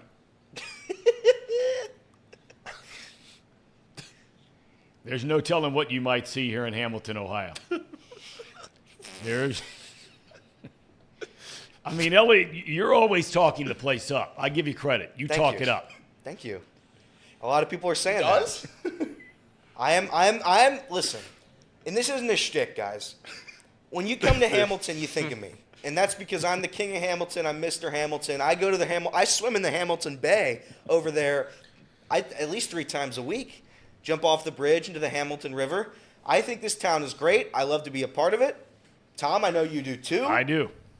Paul, maybe not so much, but that's okay. Paul, we're trying Shots! That's not a shot. It's true. Shots falling from the sky. Casey, I know, loves it. Jacob loves it. It's just Paul, really. I think Paul's the one who doesn't like it, Me. Tom. Yeah, I'm the only one in this room. How was the balloon fest? Tom, you would have Hot loved air Middletown, balloon Ohio. fest. Let's go to Paul first. Paul, How was your balloon fest? Paul, how was the balloon fest, Paul? So like 4 months ago, I signed up to work as the media coordinator for this tournament that ESPN and the basketball tournament, which you beat up on X. Yeah, they I did. might add. It was okay. Yeah, so I signed up like 4 months ago to be the media coordinator for this, and then last week we were all talking about who was available to work at this balloon festival over the weekend, and I couldn't find anybody on late notice, so I wasn't there. I was there Saturday morning, but I missed everything that was Friday night and Saturday night up in Middletown. But I was getting play-by-play updates from Jacob and Elliot the entire time, and it sounded like a riot. And I'll be honest, I am very sad that I missed out on what's inevitably going to be the inside jokes now for the last 48 hours. Casey, your thoughts about it? I was not there Friday because of the surgery for Alex. Right. Was there all day Saturday. Finally got to see what those two were talking about the whole night on Friday. It was a good time. Tom, they had legitimately the best fireworks show of my life. Yeah, it was a great fireworks show. It was without a doubt the best fireworks show I've ever seen. No kidding. I mean, it had to have been $15,000. But that was not officially in Hamilton. It was in Middletown. Okay, Middletown. Okay, all right. Middletown. Casey, how Home many of Chris Carter, Jerry Lucas. Yes, Middletown, very Kyle similar. Schwarber. Jalen Marshall. That's right. Buckeye legend. Yes, Middletown. I love this. I love the town of Middletown, but I think Tom. I think there's some similarities between Hamilton. And Oh, see, I didn't say this. I didn't say this. I could have said this, and I didn't say this. What does that mean? I don't know what it means, Tom. You're just gonna have to assume yourself. You got to flush that out, Elliot. But yeah, I think the balloon. It's all about Butler County, baby. That's right. That's right. ECB. Listen. I think the balloon fest was very fun. I enjoyed it. I think the fireworks, like Jacob said, were incredible. Those two guys over there on that side of the room, out of the 4 possible days, they were there one. Yeah, they took a light weekend. So all right. So it was an easy weekend for Paul and Casey. So they had their fun. But So Friday night after the basketball was over and these guys were getting home, I was texting them, asking them how everything was going. Casey, I guess, was already asleep and woke up on Saturday morning to how many texts? There was like 450, 500 messages on my phone about this said event. There's so much. I needed the lowdown because I needed to know what I was walking into on Monday morning. So much to unpack, Tom. So much. Why do Hamilton people take offense, as we're seeing in the chat? Why do Hamilton people take offense to being compared in any form with Middletown? I don't know. I don't know. Yeah, and I'll leave that one alone. I don't know. I don't know why they would think it was. Listen. I think Hamilton's great. Maybe I think Middletown's great. I compared them. Maybe that's the case. Reed said they're rivals. Okay, I mean I know they're rivals, but we're talking about the town here. I mean, right? They Alex both have Wallace having a says nice little resurgence here, both of them, right? Okay, coming up here in a couple of minutes, we're going to have We're going to talk about the Kansas City Chiefs. And we've had a couple people comment already. Wait a minute. Our guests are from Milwaukee and Kansas City.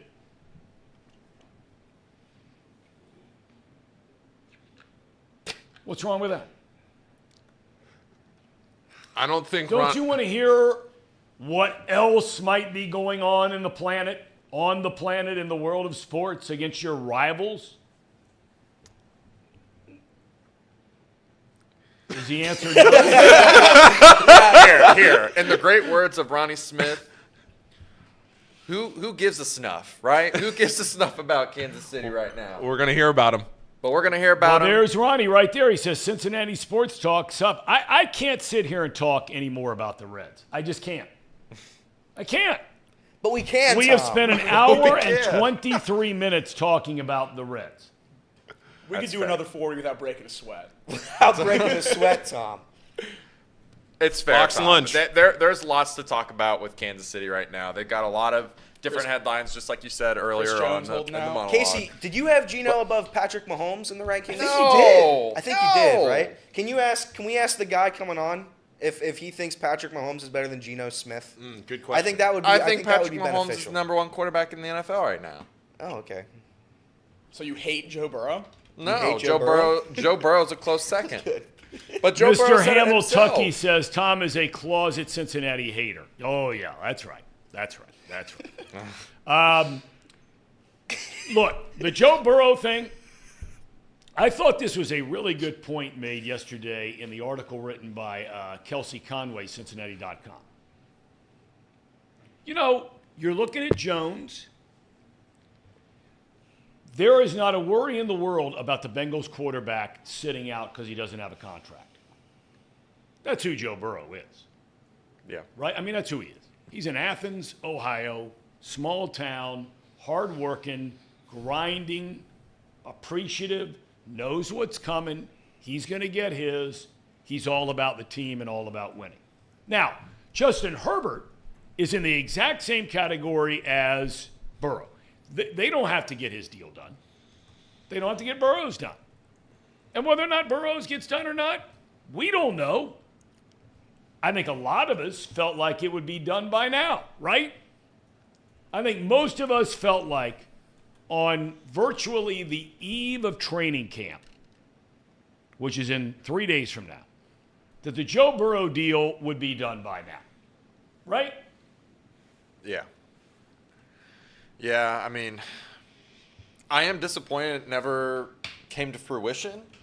Same thing, we were having T. Higgins' contract already done, March, April? Right. The fact that we haven't gotten any of those guys signed to a long-term extension is a little concerning, but like I said maybe a week ago, I'm not worried until next season for Joe Burrow. I'm just not. I think that's just who he is, Tom. He's going to show up. He's a team guy. And, if he – when we start giving him franchise tags, that's when I'm going to start getting a little nervous. That's where I'm like, okay, they are not even really close on numbers-wise, which would be concerning because that's – the Bengals mentality should just be to give him a blank check, in my opinion. I know that's not realistic, but – you can't give him a blank check, Casey. No. You got to have other players on the team. Right. I mean, I get that. I mean, that's the fan in me saying he just deserves a blank check. But he's going to get top dollar, and which virtually is a blank check to me, right? I mean, he deserves to be the top He'll be the highest quarterback. paid player in the league. It'll be above 50, below 60. Yeah. But then there's this Herbert thing. And look, I don't watch the Chargers play every game. And I know last year, they, maybe more than any other team in the league, they were decimated by injuries, especially on their offensive line, right? The Bengals were not decimated on the offensive line until the playoffs. San Diego was decimated on the line in the regular season. And their defense, I think they lost at one point in time 8 of their 11 starters at one point in time for an extended stretch. But Herbert, boy, I mean, What do you have, a 27-point lead at halftime against the Jaguars? Yeah, people don't talk about that. People I mean, don't talk everybody about wants that. to tell me how great the guy is, right? And I know that's only one game, but that was his first playoff game. Yeah. I mean, And you blow a 27 – what, did Trevor Lawrence throw like 4 or 5 picks in the first half of that game? Yeah. And came back to win. Yeah, people wanted Trevor Lawrence benched at halftime of that game. That's how bad that was. Yeah. He had 4 interceptions. It was terrible. And they weren't just interceptions. Weren't they like pick sixes? Horrendous. Yes. Straight to the guy. Yep. Yeah. Wasn't like a tip ball that, ended up in the DB's hands or whatever. It was, all right, here, you want it? Yeah. It's If another you're the wide Chargers, receiver. I know Herbert's uber talented. We've seen him throw for Yep. 5,000 yards, all that stuff. He won Rookie of the Year in 2020. Do you have any reservations about re-signing him long term? He's made the playoffs once and had one of the most embarrassing losses of all time. I'm not saying that a long-term extension is a bad idea, because it's not. He's young and super talented. Paying him the same amount of money as a Jalen Hurts, a Patrick Mahomes, a Joe Burrow, a Josh Allen, when you haven't seen any of that yet, I don't know. I think the wins have to mean something, and he has none. Yeah. I mean, I guess the conversation, the most thing that you could compare it to is actually a player that they had on their team, Phillip Rivers. Who was statistically amazing in San Diego. Exactly. And I would say that he's done less. I mean, the time periods are different, right? But at least Phillip Rivers had a 13-3 team, was a number 1 seed. Chargers haven't even gotten close to that. So that's a tough call. He But has Keenan Allen and Mike Williams, too, and Austin Eckler's put up 20 touchdowns in back-to-back years, so it's not like you can knock his weapons. The defense, they traded for Khalil Mack. Asante Samuel's been great. The Chargers have one of the best lineups in the league, offense and defense. And you're eking into the playoffs, and you're in a division but in fairness now, when they got in the playoffs last year, Herbert for a lot of the years playing with busted up ribs. Yep. Got to give it up to the guy for It's that. true. It's true. He kept playing. The wide receiver gets hurt in a meaningless game, Williams, when he shouldn't have even been playing. Correct. Right? Last game of the regular season. yeah. Yeah, I think there's even bigger questions to talk about the Chargers organization as a whole. Yeah. I mean, the amount of talent they had. I mean, they had the number 1 offense and the number 1 defense in the same season and missed the playoffs because they had the worst special teams group in the league. What was that, 2010, 2011? You can't do that. This has become from quarterback to quarterback, from roster to roster, from star running back LaDainian Tomlinson to star running back Austin Eckler. They have the same exact issues over a decade now. I think they need to take a big step back and really think of themselves as an organization. When Brandon Staley comes in for an introductory press conference and he says, we don't want to Chargers this anymore, you can't be using that as a verb for messing up around your own facilities. You got to look at this from a much bigger angle. And, they hired Kellen Moore as their offensive coordinator this offseason. I think that will help. He did good things with Dak. I know he turned the ball over a lot, but that offense looked pretty good with Kellen Moore at the helm in Dallas. So maybe that gives Herbert a chance, but I don't know. I think waiting for him this year, giving him a chance to really show you what he has before you lock him down is what I would do with Herbert. Yeah, and this is their year, by the way. Correct. They have to get it done this year because they kind of mortgaged some of their future a little bit. They have a lot of just backloaded contracts. So, I mean, if they don't get it done this year, they're not going to have the same talent moving forward. This is like their time. A lot like other teams, right? We talk about like how this could be the Bengals' time this year and other teams like the 49ers and whatnot. But still, the Herbert thing and him talking about maybe sitting out, I mean, to me, that's preposterous. You got to play. Like, you've not shown, besides winning Rookie of the Year, and he might not have even won that if Joe Burrow didn't get hurt. I mean, that was the easiest part. That was the hard part of their schedule, his rookie season, and then he gets hurt on the easy stretch. So, I don't know. I am not a fan of Herbert wanting to sit out. That is not something that I think is showing of a good leader. And maybe that's just the organization, right? I mean, just like Jacob said, if the organization is not shown to have good leadership and they continue to make the same mistakes over and over again, maybe it's a character thing. Well, that whole thing is such a shame out there, the way it all played out with the Chargers leaving San Diego. And I mean, I know that's old news, but at the end of the day, look, the Spanos family has owned the team since the start. Couldn't work out a deal in San Diego to stay there. It was a shame. It was one of the worst stadiums. I mean, to go watch a game, it wasn't a bad place. But when you're looking for the revenue in the suites, skyboxes, all that kind of thing. It was built to play baseball and football. Padres and Chargers there forever together. Padres get a new stadium. Chargers don't. They're like the stepchild up there in L.A., at least the way it was presented to the public, right, where the Rams were the lead dog and their connection to L.A., Orange County. But, man, Herbert is not – I'm not saying he won't be better in the long haul. But if you're going to make a decision on what's going to happen here with his contract compared to the others, he's not had the postseason success that Jalen Hurts had last year with Philly, right? He's not had the regular season success, forget the postseason, of Lamar Jackson. Burrow has 5 postseason wins on a far bigger rebuild than Herbert has had, which is none, 0 wins in the postseason, with the Chargers. So, I mean, if you're the Chargers, you're sitting there saying, okay, well, is there a number where we say, nope, we're not going beyond it? Is he going out over the air again? No. Okay. We are waiting on Jason Lane to join us from, or Matt Lane to join us from Kansas City here in just a minute. Ronnie says he can hear his mic. Still talking to. Oh, that's probably because it's coming through on mine. Yeah. Okay. We sit really close. Yeah. Okay. All right.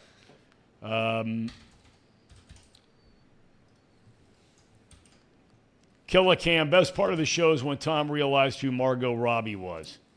It's true. That was a good Yeah, no, moment. That was the best part of my day when I realized who Margot Robbie was. When I clip that out later, that's going to go viral, Tom. That was a good That's moment. going to go viral. That was a good moment. My wife doesn't like me very much already. Tell her to Okay, stay off Twitter then today. maybe I won't. It's probably not a good idea, especially considered she just got stung by a bee earlier today. No. That'd be like getting stung again. So I have been stung by ground bees when I was working in landscaping, and it went. Ants? No, ground bees.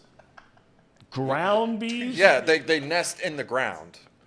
What? And These and sound an it awful went lot like up. ants. It went up my arm, into my sleeve, and started stinging me. Like I had 10 stings from the same like wasp, ground bee, right up my arm. Casey versus the animal kingdom is just an all-time battle. Yeah. Well, most of the time, it's not a good formula for Mother Nature. No. That's been documented. I got eaten alive yesterday. I don't know if it was cutting the grass or taking the dog through a walk through some trails. My Lord. First time all year long, got bit everywhere. There are bugs I don't mess with. Bees and wasps are one of them. If I see a bee or a wasp, I grab a bat and I go swinging. Those things, I hate them, Tom. I hate them. If a productive day, that was a good stutter there. A productive day for me would be if I go take an aluminum bat and I just destroy 50 bees. You know what's horseflies? Horseflies are bad, Tom. I was at a Horseflies pool are yesterday, and I was trying to sit there and just listen to the Reds game on my phone. You know, I'm just listening to a nice old radio call of the game, enjoying a nice day in the sun. And I just got a horsefly just flying around. Brutal. It ruins your day. Ruins your day. All right. Matt Lane doesn't want to hear Ruins your day. a horsefly? A horsefly. Well, yeah, when you're trying to sit there and just not worry about anything, you got to worry about a horsefly stinging you? Matt Lane, you're far bigger than that, aren't you? From a mental standpoint, where a horsefly is not going to ruin your day. Listen, I live on a little bit of a farm. It takes a little bit more than a horsefly to ruin my day at this point in time. Kind of had to get used to it pretty quickly after moving out here. All right, Matt, from the Kansas City Sports Network. Listen, here in Cincinnati, and it's the same in Kansas City. I mean, Kansas City's had the last laugh, if you will. Bengals beat them 2 years ago in the championship game. They've gotten them in the regular season a couple of times. Chiefs win last year, go on to win the Super Bowl, and they've won it twice in the last 4 years, right? So, but now camp opens up. And the Chiefs started a little earlier than some others. All well within the rules, but they've already gotten this thing going. The Chris Jones thing is a big deal. How long does this go on? I mean, is there any end in sight? So, I mean, from the team perspective, they still have him under contract this year. He's not being underpaid for a single season, right? Like, he's due quite a bit of money this year. So, from the team side, there is not, I guess, like a hard wall of we have to get this done by this point in time, unless he really is willing to start missing games. And I highly doubt that, because that is when he does actively start, missing game checks and stuff like that. So I don't know if there's a hard out to any of these negotiations or anything like that. It's just, it is a big deal though. Cause as he's going into the last year of his deal, the way this defense has shaped up, especially on the defensive line or just throughout the whole thing, they don't have a lot of guys to kind of step in and replicate or fill in for Chris Jones' shoes, whether it's this year, next year, whatever it may be. So it's the number one storyline that I think all of us Chiefs fans are talking about right now. I haven't read much, Matt, many comments from Andy Reid or the general manager or Mr. Hunt, for that matter, the owner. I guess just part of the business, and they're kind of taking it all in stride, and we'll worry about it way down the road because we know who Jones is as a player. Yeah. And so with the way the Chiefs kind of work, right, they have gotten under the new owner, not ownership, but GM with Brett Veach, Brant Tills, the money guy guru there. They've kind of changed their persona. They don't like to overpay guys. They have done a pretty good job of drawing a hard line in the sand with guys that are up for extensions, guys that are up for re-signing, or free agents they try to lure in. They've been pretty strict in kind of setting their guidelines or their boundaries and not crossing it. And it gets really tricky for them when you're talking about an older player. So, Chris Jones is 29 years old now, which isn't old, but for them, that's pretty old to give substantial money to. They really haven't paid any player of that age a big contract. They don't like to pay big money to guys that are going into their 30s. So it'll be interesting to track going forward. A few years ago, they very clearly were interested in Trent Williams, who was an older player, but that's the only guy I can think of under this, particular set of general manager that they've really tried to bring in that's been a Chris Jones age or older. Speaking of players and Kansas City stars, what has been the reaction of Orlando Brown Jr. coming to the Bengals? I mean, if it was any other team, right, you're bummed because you lost him, right, but you lost him to the Bengals. What's the feeling like about that? It's hard because Chiefs fans are always, especially with him going to the Bengals, they're going to put on this mask that, we never thought Orlando Brown Jr. was any good. He was a problem for us. He's not any good. Now the Bengals have him. Ha ha, we're going to laugh. But realistically, he was, at bare minimum, no matter what you feel about his style of tackle play, he was a plus to good, left tackle in the NFL. He was very important for the Chiefs. They lose him, and then he goes to a rival team, to which I personally think his style of play is going to fit Joe Burrow and that offense even better than it did in Kansas City. So yeah, it hurts that they lost him. I don't ever know if he was the best fit in their offensive system. I just think that some of his limitations, given his size, didn't mesh great with everything else they asked, but it was clearly good enough that it worked. But I just think that him going to their probably biggest rival right now, that one stings. That one stings pretty big. Talk about I guess we're going to learn more about it later, about Kadarius Toney yesterday. He's fielding punts in practice, injures his knee, has to leave. Concern or no, this is fine? Oh, Kadarius Toney in health, concern. Even before anything happened, big concern because they're putting a lot on his plate right now. They lost Juju Smith-Schuster, and lost is, I guess, a loose term. They didn't really want to even compete with what the Patriots were offering, and I think internally they were unsure about how reliable his health was going to be moving forward, but that also places a lot of pressure on a guy like Kadarius Toney or Marquez Valdez-Scantling to just take a step up from what they were able to do last year and replace, who was their leading wide receiver. And then Kadarius Toney throughout, he's played one season in the past 7 years going back to college where he's played the full season. And now he's with the Chiefs. He's already hurt in training camp. And while this injury is probably nothing, it's probably just a precaution, his history tells us that we have to be concerned anytime he gets dinged up. And we haven't even taken plays yet. They haven't even put on pads yet. And he's already having to leave practice early. So that's not a good sign. I'm curious if you could answer this question for me because, this is the hot button topic for Bengals fans right now. And that is they know they're going to have to sign Burrow. They know they have Higgins up in a year. They know they have Jamar Chase up in a year. Okay, everybody around here, naturally, fans are fans, and God bless them. They want everybody around. But it's going to be impossible to keep everybody around, unless something gives. What have the Chiefs been able to do because they let Tyreek Hill walk out the door, Smith-Schuster walk out the door, whoever it might be? Kelsey's hung around. They brought in some guys, giving them a chance like Toney from other places, and they continue to win. What have they been able to do that they would not have been able to do if they re-signed, say, Hill and Kelsey and Mahomes? So the Chiefs are great for this exact thing because I think you can go back to 2019 when they won the Super Bowl. And coming out of that, they had to pay a lot of guys. So, Mahomes got money. Tyreek Hill ended up getting a new contract, I believe, that offseason. Now, there was some off-field stuff, so maybe they got a deal on him.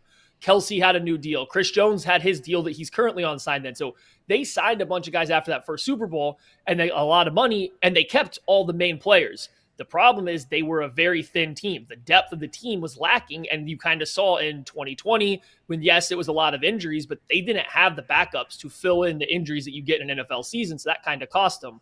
What they've done since with the losing of Hill and maybe not signing in so many massive contracts to the offensive line like they had at the time with Fisher and Mitchell Schwartz, they have been able to add more depth to this team. The team's a lot deeper. If they do suffer an injury, they do have quality bodies to come into their place and, fulfill when it's a long season anymore. So they now have the depth. And then furthermore, without Tyreek Hill's big contract out there on there, they've been able to add guys like a Drew Tranquil or, a wide receiver room that maybe lacks top end talent, but they have 7-8 guys that I think they would feel confident making their roster. I just don't think they had depth like that, or they didn't have these, I don't want to call them impact players, but these role players that can make a big impact on any given game, like bringing in a Charles Omenihu or bringing in a Drew Tranquil. I think those guys are all going to make an impact, and they wouldn't be able to do it if they had to pay that big wide receiver bill at the same time. Yep. Yeah, it's a big point of debate in and around here. We'll see how it all plays out. Matt, thank you so much for your time, man. Thanks for checking in with us today. We really appreciate it. Oh, no, thank you guys for having me on. I always appreciate it. And I can't wait to the two teams to go square off again, probably for the first of 2 times yet again later in this year. Let's hope that's a deal. Although we got to play one of those championship games here in Cincinnati, I think, sooner or later. We don't allow that. We don't allow that. No, it's got to go. That's the no thing. It's got to go there. Okay. All right. Thanks for the time, Matt. That's an interesting thing. He's talking. Guys, this is where we get into this whole thing about the Higgins thing. And somebody asked in the chat, there is no way I am signing Higgins and Chase. There's no way. You will watch so much of your team start to get depleted if you're paying 2 wide receivers $20 to $25 million a year and a quarterback between $50 and $60 million a year. That's 25, right? Okay. You're looking at 110, 115, 120 million dollars of your salary cap, which is what, 260, somewhere in that range. I know it's going up this year. Yeah, but it's I'm going not sure up. what the number is. But there's no way you can do it. Well, there's a way you can do it. You can make it work. But if you want the DJ Readers, if you want, just start lining them up. Logan Wilson. If you want, Hilton to come back on a good deal. You want a Woozier to come back on a good deal. You want a PL, Karras and those guys. They're now entering the second year of a contract, right? Okay, and they're getting a little older. You can't keep all those guys together and field a great team. Some people think that's sacrilegious saying that. I think you can. I don't think it's easy, but I think you can. You just have to draft well. You have to be able to draft corners. You have to be able to draft interior D linemen. You have to be able to draft a running back every 4 years. Like, you're not re-signing a running back with those two guys. You're not re-signing Tyler Boyd to a 4-year deal. No. You're drafting the Charlie Joneses to go for 4 years. You let them walk at the end of their rookie deal. You draft another wide receiver 3.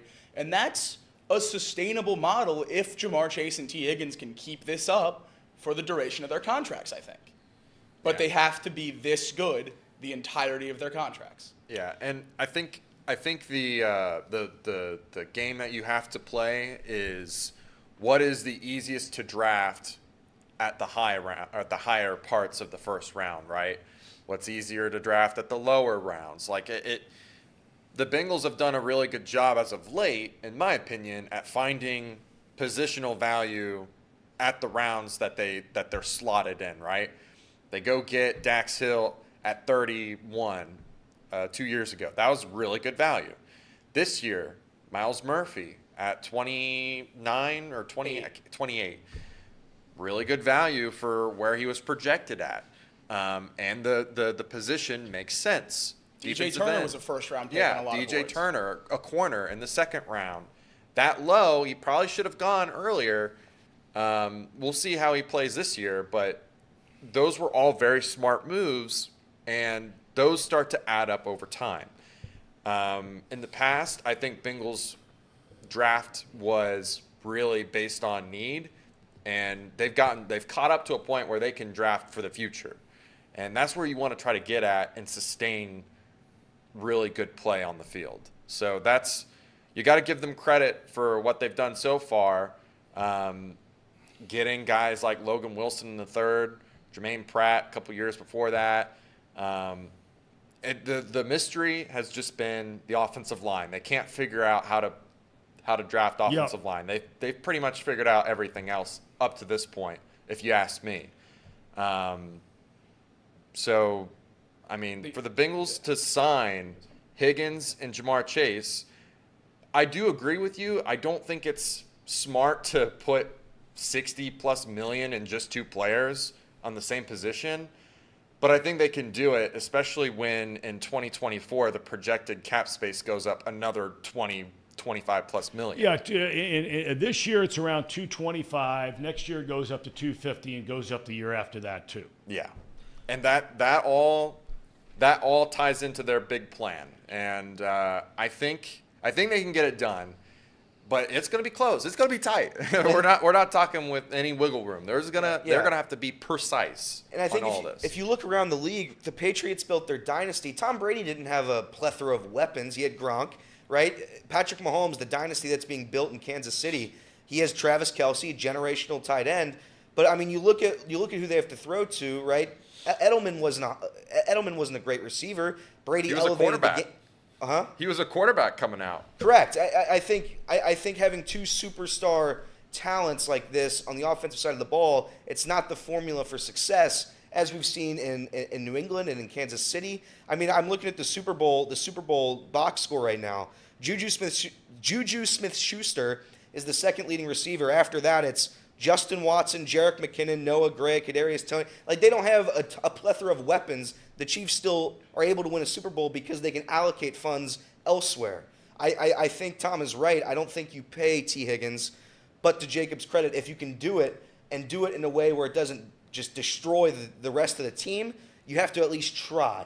The other thing I think we need to talk about is when we signed DJ Reader, Trey Hendrickson, Chidobe Awuzie, Mike Hilton, they were lower-tier free agents. And when they came here, they bought into the culture, and they have exceeded their expectations tenfold. Yep. Agreed. If we can continue to hit on that level of free agent, I'm not saying they're all going to be 14 and a half sack Trey Hendrickson guys, or top 5 corner in the AFC Chidobe Awuzie, but if you can hit on that middle tier, lower tier free agent and get them to be consistent contributors, especially on your defense, it works. Yep. You lock in that core, you have the best offense in the league for 5 years, and it works. Yeah, But you have to hit. Let me ask you this, because one of you guys was telling me you were looking, I can't remember who it was, one of you guys was telling me a couple weeks ago that an article was written about who was the better player when the other one wasn't on the field, right?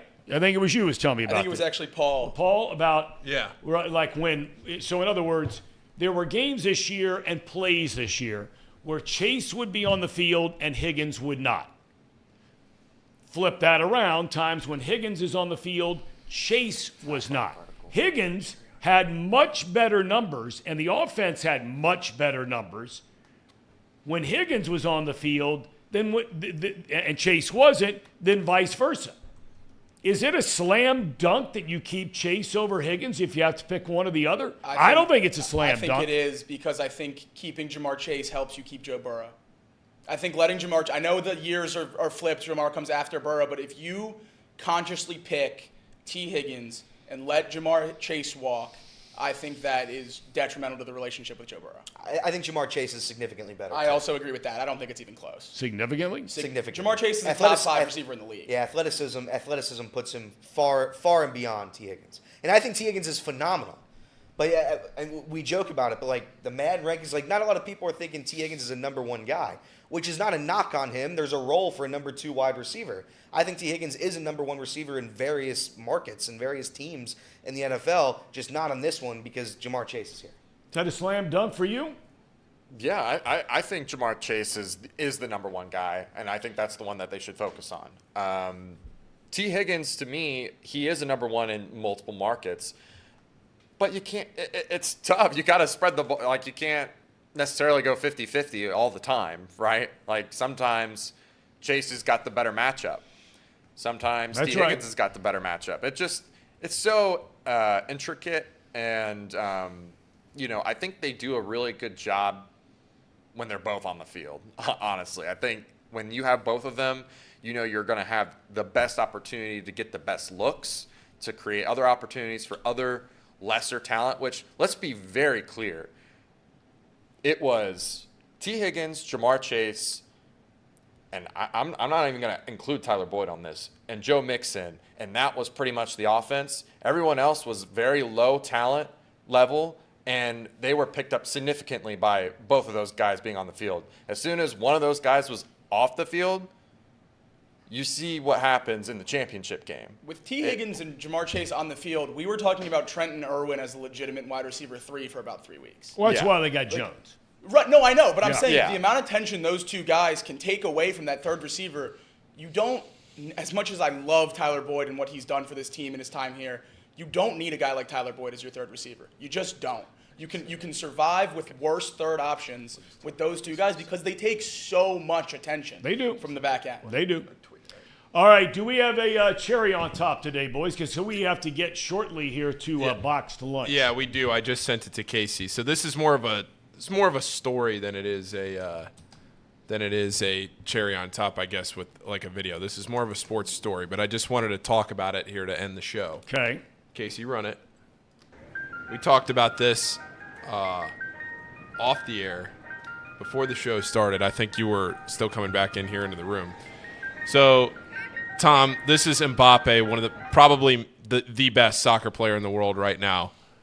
He was just offered $1.1 billion. B as in boy. For 1 year. For 1 year. For 1 year. The Saudi league? Yes. $332 million on the transfer fee and a $776 million salary. That $776 million salary is more than the entire salary of the MLS. By far. By a good bit. By far. Hey, that's pretty good work if you can get it. Billion. 1.1 Saudis. Just keep throwing around that oil cash. Nothing like oil cash, Tom. There's nothing like oil cash. Nothing. Could you imagine having $1 trillion, Tom? They have, how many trillions do they have? It's absurd. How rich do you think the richest person in the world is? The richest. It's a number you can find. No, yeah, there's no chance. Saudi Arabia. Yeah, there's no chance you could find that number. There's zero chance you can find that number. The richest person in the world does not exist to us human beings. That person lives in some penthouse or some house somewhere It's that's not just a quick Google search away. It's the only house on you an can't island. find that. Yeah. You can't find that. There's no way you can find that number. There's no chance. What you're saying is you can't find that real number. Yeah. Yeah, real number. Yeah, because I mean, you can have all kinds of. Forbes can print the 100 wealthiest people in the world. Yeah. And the Prince of Saudi Arabia will be number one, and you'll eventually get to your, Gates and Buffetts and all those guys, right? Yeah, but and Musk or whatever. But Gates else. and Musk have they don't have liquid value. They have stock. They have value of their companies that they have built. They have. I think they got some liquid value. Yeah, but their liquid value is not bigger than oil money. No, nothing's bigger than oil money. Because the oil money is all that's why they can afford to do this stuff. And it just keeps coming and out it just of the ground. yeah. That's yeah. right. Adam Silver said they've closed any loophole for, as of right now, no Saudi investment fund can get into the NBA. That was But the Chinese thing is about to go to Congress. That is going to be, I said a year ago, the most fascinating story in a calendar year was going to be the Bally Sports thing. The most fascinating story over the next 6 months is going to be when Adam Silver is called in front of Congress to talk about the Chinese. That is going to be a huge story, sports story in this country, because it's going to happen, and it's going to happen soon. You can mark it down. Just keep an eye out, boys and girls. All right. Where is everybody? Who's doing box lunch Reed's today? coming in here as soon as we do the transition. Yeah, we do the. Because we don't have a chair for him. Yeah. Oh, and I need to get out of this chair. That's right. That's right. Okay. I am not going to see any of you again until Friday. I got to drive my daughter. We've been down this road before. I got to drive my daughter down to Texas tomorrow. And so be back Friday. And by then, where will the Reds be? Quick prediction. When I get back here Friday after Monday, Tuesday, Wednesday, off day Thursday for the Reds, Monday, Tuesday, Wednesday in Milwaukee. They're a half game out of first right now. Paul, where will they be? I say they are, when you get back, are the Brewers playing on Thursday? They are not. Let's just pretend they're not. They are not. I'm going to say the Reds are a game and a half up. Over the Brewers. Over the Brewers. So that's 2-1. So you're saying 3-game sweep. Or 3-game. Yeah. No, 2-game sweep. Or 2-1. Oh, yeah, okay, half game up. Half game up then. Right. They gain a game. They gain a Okay. game. 2 out of 3. Casey? I'm going to say the same thing. Okay. 2 out of 3. Men? 2 out of 3. Reds lose 2 of 3. Yeah. So what does that put us Game at? and a half back. Game and a half back. I'm going to stick with Elliott. I'm sticking with that one too. Okay. All right. So we'll see what happens. It's a huge series because, and look, they just keep on getting big because it's the Dodgers after that. And correct me if I'm wrong, after that, it's the Cubbies. Yep. Who all of a Correct. sudden have won 3 in a row and they're 6 out of the wild card. We swept them with a much worse team a couple months ago. Okay. All right. We'll see how it goes. All right. Time for box lunch. Here we go. I must admit, I didn't think much of this show the first time I laid eyes on it. Seemed like a bunch of stiffs wasting nice The worst trade microphones. of all time happened back in 1803. Go ahead. Napoleon Bonaparte traded the Louisiana Purchase for $3 million. Napoleon, what happened? Half the country for $3 million. You can't even get Tucker Barnhart for $3 Then million I came to realize anymore. these guys are funny. And Justin Fields have identical stats the last 5 weeks about throwing the football. This guy, okay, And folks, are is a some of the fidget best spinner. gamblers I've come to know. If you're betting on USC and or TCU, let it be known you are a square. TCU is going to hammer this team tomorrow night. I hate to hear that. Tomorrow When we come back afternoon. in here on Monday, you're going to be happy as a lark because USC lost, but you're going to be wrong about TCU. Get ready for the most useless hour of your day. It's time for Boxed Lunch, presented by Betfred Sportsbook. Now, Casey, run that track.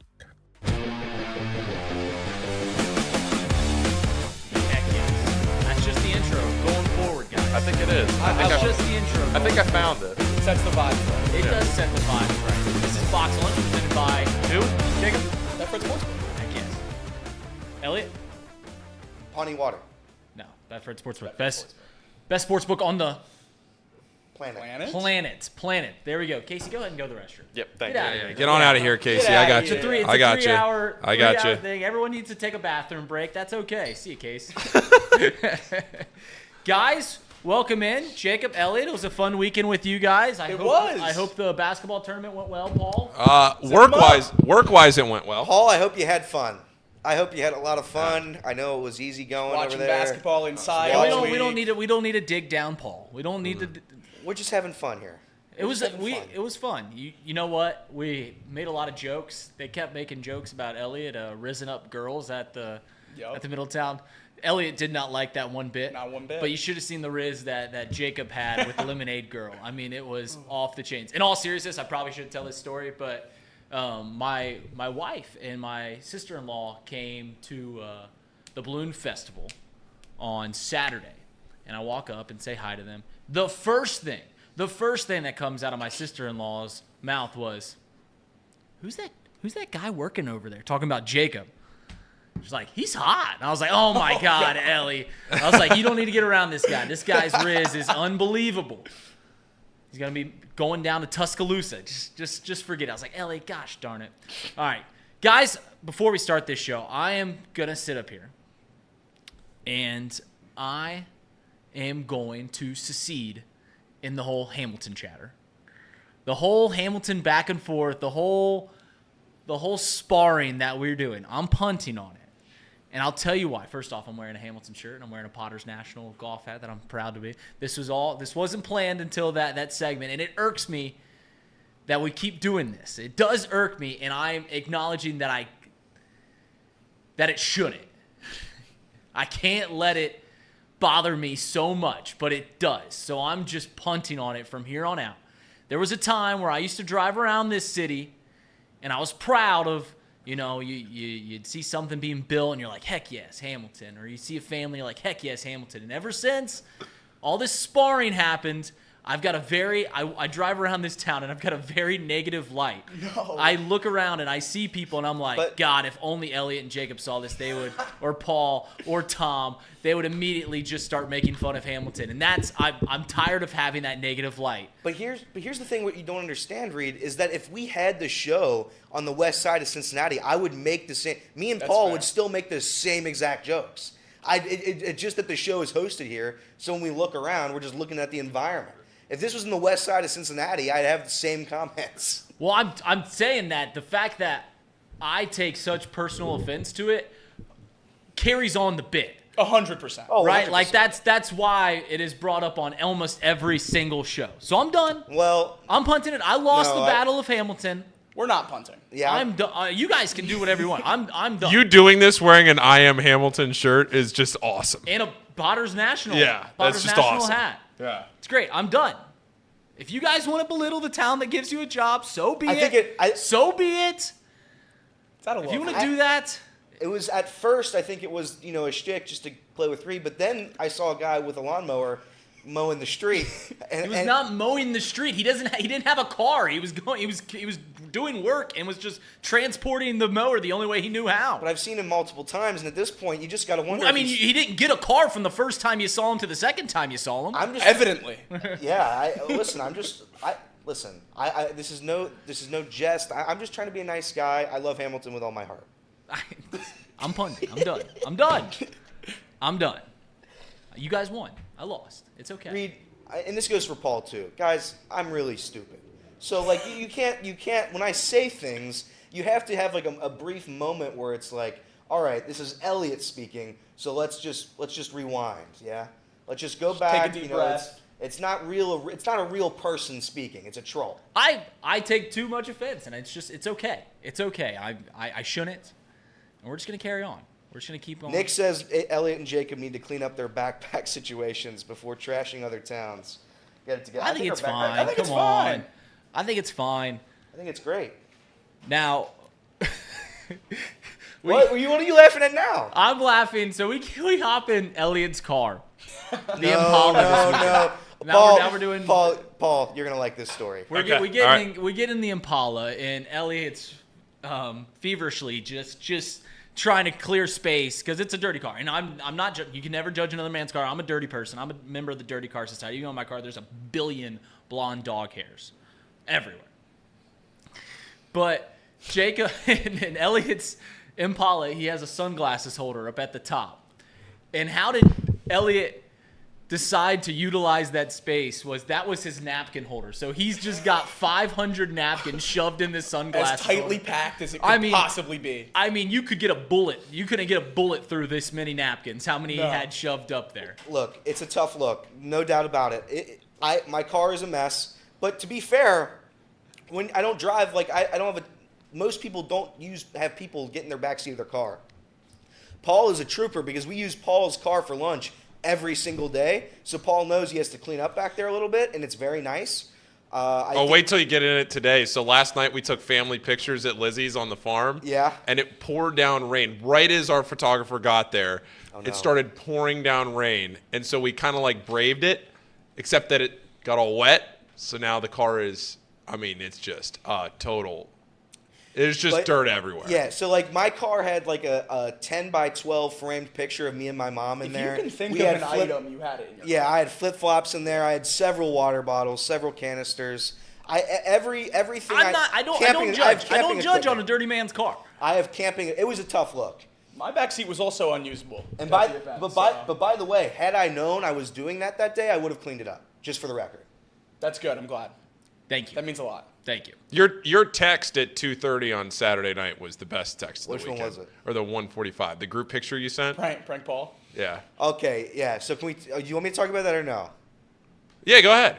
So Paul was working. Paul was busy working an event because Paul's a superhero. Paul's a professional guy, B-ball Paul, and so we were working late into the night, cleaning up the event, cleaning up cameras, wires, etc.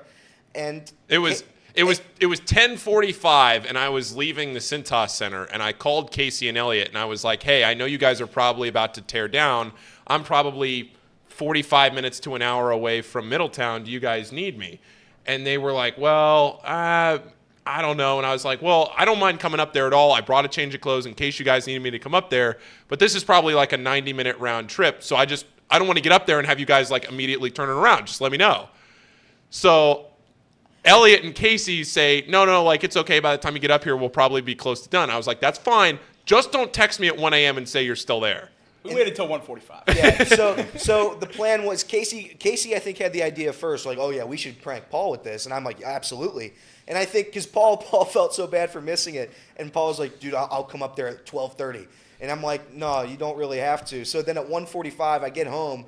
I'm an hour away from Middletown. I drive home all the way home. Everybody's home at that point. I send a group picture with all of us there on the stage saying, we're just about to start backing up. And Paul starts freaking out. And then Jacob breaks the news to him, and he was relieved. I'll be honest. I couldn't watch the little boy. I was a sad boy for about 5 minutes there. You guys had me. I'll be honest. Because I did. I brought my change of clothes assuming I needed to go up there. And then you guys were like, oh, we're all right. And I was like, all right, whatever. That's fine. Just don't hit me with this at 2 a.m. Sure enough. Just Trace looking like he's been run over. Casey's just sad boy. And I'm like, oh, my God. By the time that picture was taken, we were a defeated group. Casey, Jacob dented his car all up, cleaning up that night. Oh, really? No. Oh. Jacob's car did gain a new moniker. It is no longer a show truck. It got put to work. Now, admittedly, I don't know if you guys know the different sizes of beds. Come on. Come on. Trace's truck has a long bed. My truck, a work truck, has a standard bed. Suicide doors. It does have suicide doors. And then we got Jacob's truck. He's a king cab. He's got a short bed. He's got a short bed. It was a little smaller than Jacob's wingspan. It was. I have slept in the back. I am 6'2", and I have slept in the back of my truck before. With your feet hanging over. It's a 5'6" bed. More details are not necessary. In the fetal position. More details are not necessary. Reed, you are not being toxic enough. Sorry, Evan. I'm sorry. I'm a changed man. I put a positive tweet out or a positive X out about the Reds today. You put up Wilt Chamberlain numbers being toxic at the Ohio Challenge, so it's all right. You can take a day off. It's true. Reed was really toxic at the Ohio Challenge. He kept telling me I was bumping the stage and stuff when I was just standing there doing nothing. Was I that toxic? Yeah, we were all crying. Jacob cried. I did. Elliot actually bumps my thing, and I said, "Can you stop that?" And he looked at me and just walked away. I was just standing by Reed. He was filming, so when you have a zoomed-in shot, you're gonna see a camera shake. And I kept bumping into the stage, and Reed had to tell me about 8 times, I think. 8 times. The 8th time, I did get a little annoyed. Like Yeah, I was fair. like, "Hey, can you stay away? Can you stay away?" And then like the 8th time, I was like, "Can you stop that?" And he just looked at me and walked away. Yeah, that's fair. I heard you guys learned a lot about balloons though over the weekend. We did. I learned they Boom don't the brain. fly. Boom and Brain. Boom and brain. Boom and Brain. They That's were the you MCs. two, right? They were the MCs of the event. They put on a great show. They had some great bits. And Brain would educate us. So I found out that it was about 100,000 basketballs can fit inside a balloon, a hot air balloon. A basketball is a cubic foot, So exactly and that's how many big Okay. they size the balloon. So like 90,000 cubic feet. Let's get into sports. Evan Maher talked. That was a great said, transition. "What have the Cubs done to you, Reed?" Said, "I'm not being talked enough." You know, I get on X.com and I cannot. Stop that. All I see are tweets about how the Cubs have won 5 of their last 6 games. That's Are all they still anybody gonna in be the called sporting tweets? world can talk about. It's still Twitter.com, and the button still says tweet, but there's an X. But there's an X. I don't understand what. Great X. branding from our boy. X.com. Will it Elon's still a be clown. tweets? I mean, Elon's just a I clown. mean, I wish we had No, an they're Elon X's. fan in the office to defend him. Yeah. So we're sending out X's now? Is that Yeah, what when this you guys is? clip out the show later, you will be sending out X videos. You can't argue with that fact. X videos. It's a Yeah. fact. X videos is trending on Twitter. I see it on the side. Tracy of my- Jones has been on X videos. All right, guys, it's the final showdown of the Brewers. It's the final showdown of the Brewers and the Reds. And for some reason, to me, it seems like this is the least hyped showdown between the Brewers and the Reds. And, you know, it's the final series of the year between the two. It is 2 months away from the end of the season. The Reds are a half game out. They're 2-8 against the Brewers this year.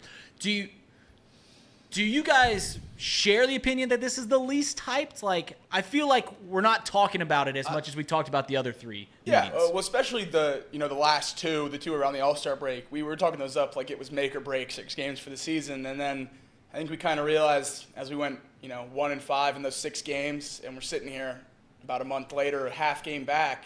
It doesn't really matter that much. Right. It just doesn't. Elliot, do you something? They've kind of beaten me down at this point where it's like I just want it to end. Beat us, sweep us, win 2 or 3. It doesn't matter. The Reds will just win 5 in a row the next 5 games. That's kind of where I am, and I think Reed is right. 100% this series is not getting the juice. Right. It's not. I think Reds fans are out on it. I just think it's like why are we wasting our time? We know we're going to lose. It does seem like the players might have more juice for it. I mean, Senzel and Votto, and they've all been saying we wanted the Brewers again. We wanted the Brewers again. Well, they're getting so- them. Yeah, I will speak for myself. I don't want the Brewers again. I agree with Jacob. So, I also do not want. I them. would beat like you to down. not play them. They beat you down. Oh yeah, I'm Just I'm whacking them all I'm a right broken back in man. that hole. I'm a broken man. Do you think that this is the least hype edition of this series this year because of the Reds' lack of success against the Brewers, or because it's becoming abundantly more clear that there's maybe more than one pathway to the postseason than winning the division? Maybe the realization that there's still 2 months in the season, so these 3 games aren't all that it's cracked up to be? I think the last couple of series are fun to talk about and you get more excited for because you play them again. So regardless of how it goes, if you lose 2 of 3, if you get swept, it's we have 3 more games down the line that we can look forward to and talk about and make adjustments for. Now it's the end of July and you're playing the Brewers for the last time. I mean, how excited can you really get? I mean, it's 3 games with 60 left. I don't know. That is actually, we've talked about it before, the new scheduling. That's where it's become a little damning because how they used to structure it when you played more games in division is like your final 3-4 series were more than likely against a team in your division. So you knew if it came down to the wire, you had a chance to do it. To be fair to the MLB schedule makers, 8 of the Reds' last 10 games, or 6 of the Reds' last 8 games, 3 against Pittsburgh, 3 against St. Louis. Right, So they just guessed wrong. They just guessed wrong. Right? But you still would like to see you play every team at the end of the series or at the end of the season. And maybe they'll get back to that. Who knows? But there's only so much you can do with this 4-game structuring. Will there be a narrative around the rookies if they get swept, if the Reds get swept, or take 2 or 3?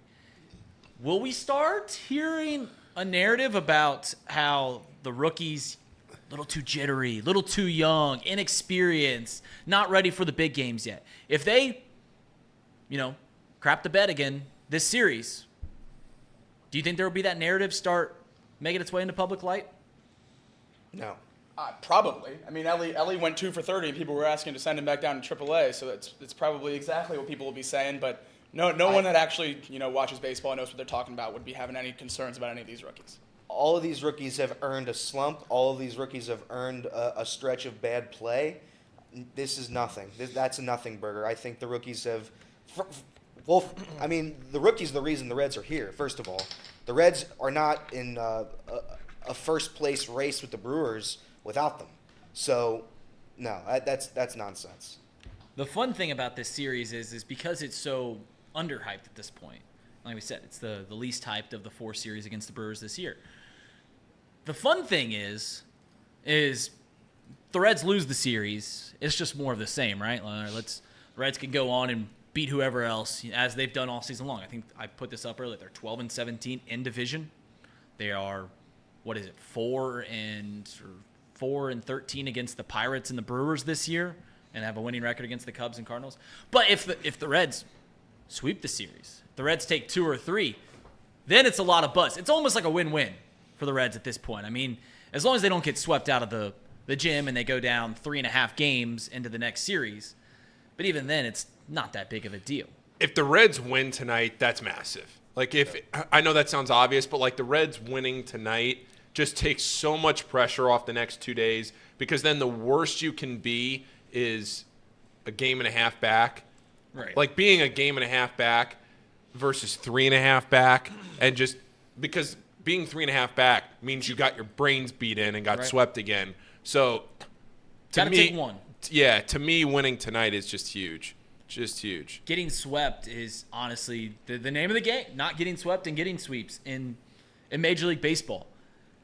As a Cubs fan, the only reason that the Cubs aren't having a better season of the year, they've been swept 4 times. They've won almost every series that they've taken at least one game in. They just keep getting swept out of nowhere. So as long as you don't get swept, you're gonna have yourself a pretty decent season. And as it sits, the Cincinnati Reds are the top wild card team. Now, granted, it is about a game that separates them from the fifth team in the wild card standings. So it's a very tight wild card race. But I'll open the question that we've from pretty much May on, when the Reds started playing well, we talked about that the division is the only way to the postseason for the Cincinnati Reds.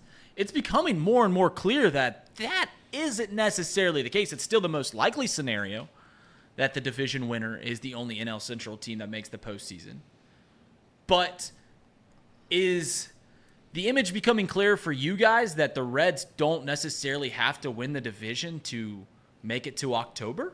Right now, the Reds have a home field advantage in the first round of the playoffs. Right. It's a game that separates them and teams that are out. I get right? that, but the fact that the Diamondbacks have been reeling a little bit since the break, and even before the break, they were struggling.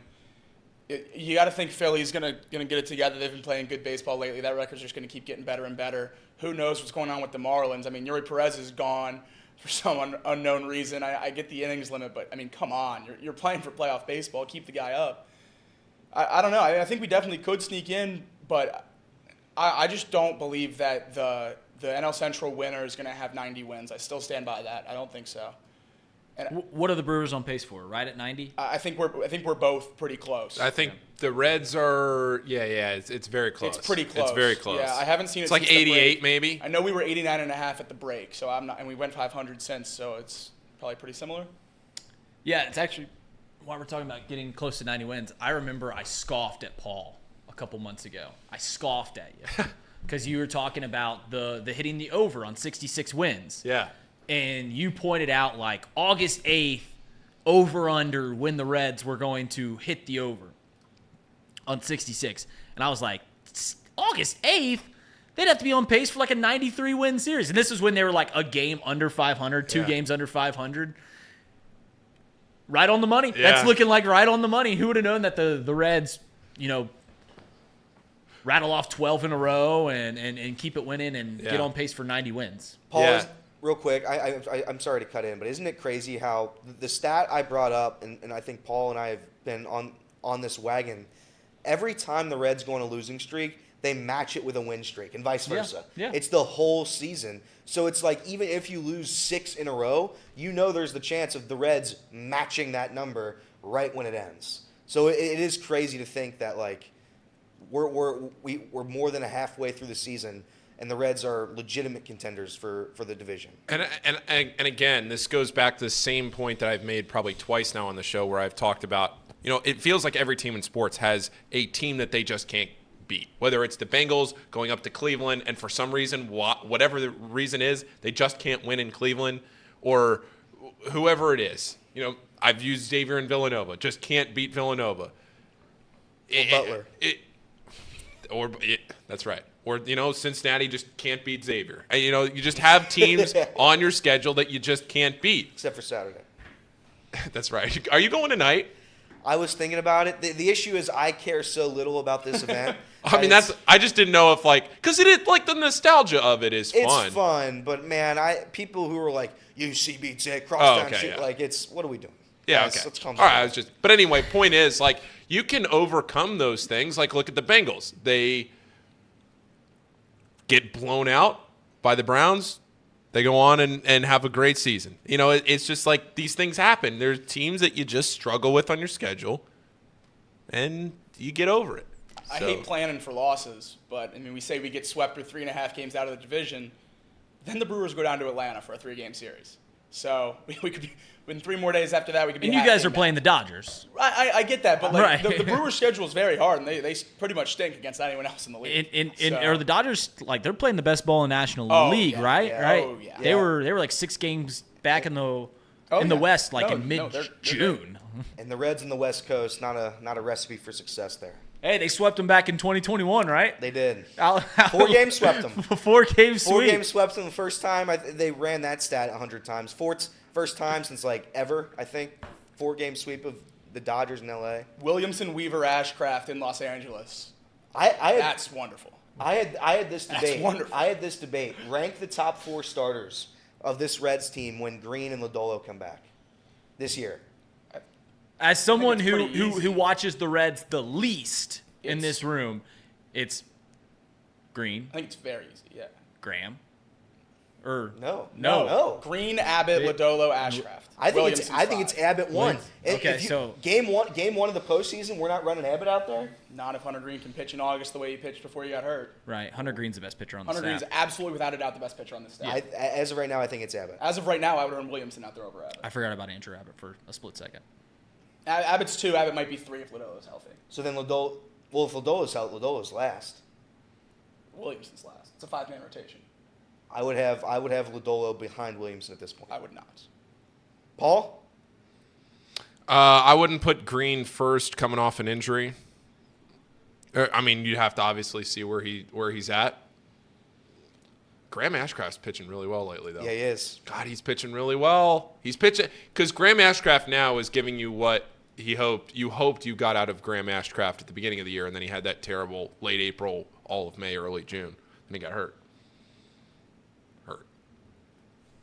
I also think it matters that if the Reds winning the division opposed to a wild card, I think home field advantage is going to be. I think winning the division absolutely matters. Absolutely matters. I just think it's. But does it? I genuinely expect the exact same thing. In a 3-game series. It doesn't. Yeah.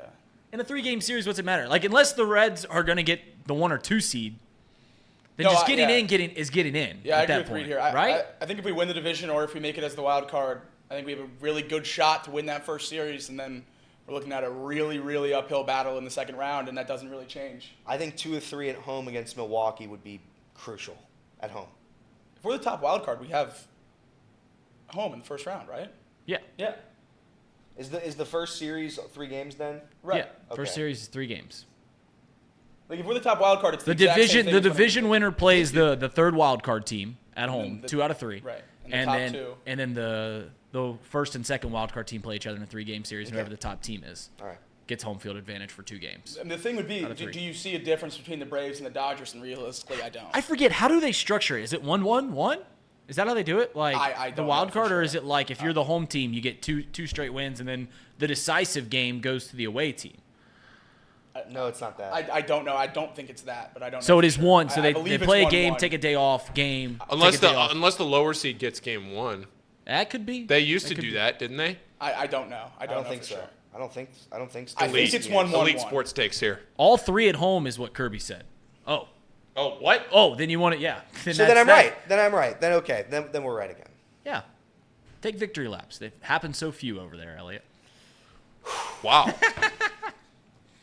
Am I emotionally I abusive? took a shot at his guy, lawnmower guy, so he gets a shot at me. That's fair. Am I too mean with the bounce backs? No. Nope. Jacob says I like to cause minor emotional distress amongst you guys. I don't know. Kirby said, "Holy smokes, boys! Google it. Holy crap, boys!" Did I they? guess we should have known. Did that. they do this playoff format last year too? Yeah, last year was the first. Last year was the. Well, I thought they did it. Well, COVID. 2 years, right? And they kept it. Oh, it's just. I think it was COVID and they kept it. Okay. COVID, I know for sure, but I couldn't remember if they. I thought COVID was just a bigger playoff. I thought everyone played. Now we're. I don't know. I have no idea. This I don't is why remember. Kirby. No idea. This is bad. No idea. This incompetence is wild from Yash. All right, let's get into the Immaculate Grid. Casey? Yeah, I'm pulling it up. You're pulling it up. You know what, guys? I have not played the Immaculate Grid in over a week. Man, we got. Yeah, I haven't played in a while. I haven't played either. Who's the lowest percentage Boston Red Sox, New York Yankee that we can get?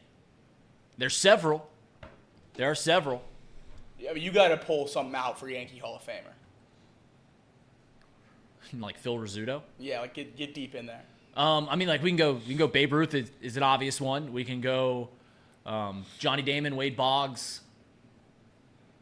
Who do we think out of those 3 I just named would have the lowest? I would imagine Babe Ruth is like a 95% today. Over Johnny Damon? I would imagine. Oh yeah. So many casual baseball fans play this game. Okay, let's play. Let's put in Wade Boggs. Put in Wade Boggs there. Wade Boggs. Yep. Beautiful. 4%. 4. That was Love it. good. I was looking at it earlier just to prep for the show a little bit, and I can't think of a Tampa Bay right with 300 saves other than Fernando Rodney. Yeah, that plays.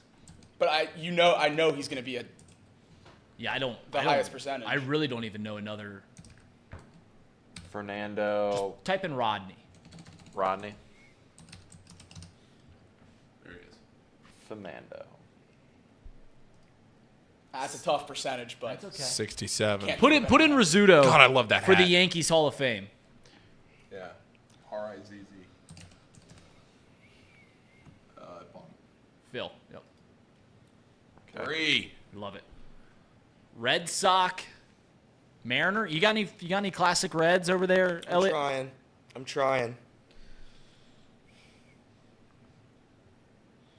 300. Who's a Hall of Fame 300 plus career saves? Who's a low person that could fit in both those categories? Does Lee Smith have 300 saves? Put in Lee Smith. risky. Lee Smith. Yeah. There he is. And the Cubbies hat on. Love it. Boston Red Sox 300 career save is Kimbrel. Does Papelbon have 300 career saves? Oh, Pap might.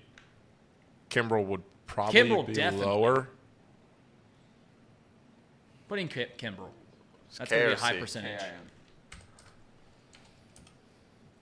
Craig. Yep. 28. All right. We got 3 Cubbies on that bottom row. I'd love to see that. Anyone got a Mariner? I'm not going to be any help with the Mariner. I got nothing. I got nothing. James Paxton. Did James Paxton play there? James Paxton played for the Mariners, yeah, and the Red Sox. All right, James Paxton for Red Sox Mariners. Beautiful, Elliot. That top one, right? Yep. Okay. 36. All right, we need a Yankee. We honestly should have put Wade Boggs for the Yankees Rays. Did Jose Canseco play for the New York Yankees? I don't think so. I want to say yes. I feel like he did. I want to say yes. I feel like he did. Mariner Hall of Fame. Let's do. I'm trying to think of the lowest percentage I can think of. Is there anybody that made the Hall of Fame that played for like a game for the Mariners? Jose Canseco. He played for the Yankees. Yankees. Yeah, Yankees Rays. Yeah, go Jose Canseco for Yankees Rays. That'll be a low. Joey Rats. How do you spell the C-A-N. One of the greatest X accounts on the Jose. internet. Yep. Billy Right Football here. knocked him out. 5%. In an official Nice. Jose Canseco has the best X account, I think. He just constantly talks crap about A-Rod. It's awesome. He just is like, A-Rod's cheating on J-Lo. He did that for like 2 years in a row. That's awesome. Every day. All right. So we got some Mariners here. A Mariner Hall of Famer. I mean, there's plenty. I mean, you can go Randy Johnson. You can go Edgar Martinez. You can go King Griffey Jr. You can go... Ken Griff. I'm trying to think of. Go Randy Johnson. Nobody's going to have that for Mariner. Yeah. Really? No. This is a guaranteed below 10%. 18. Close King enough. Griffey Jr. would be, without a doubt, the most popular Hall of Fame. Right.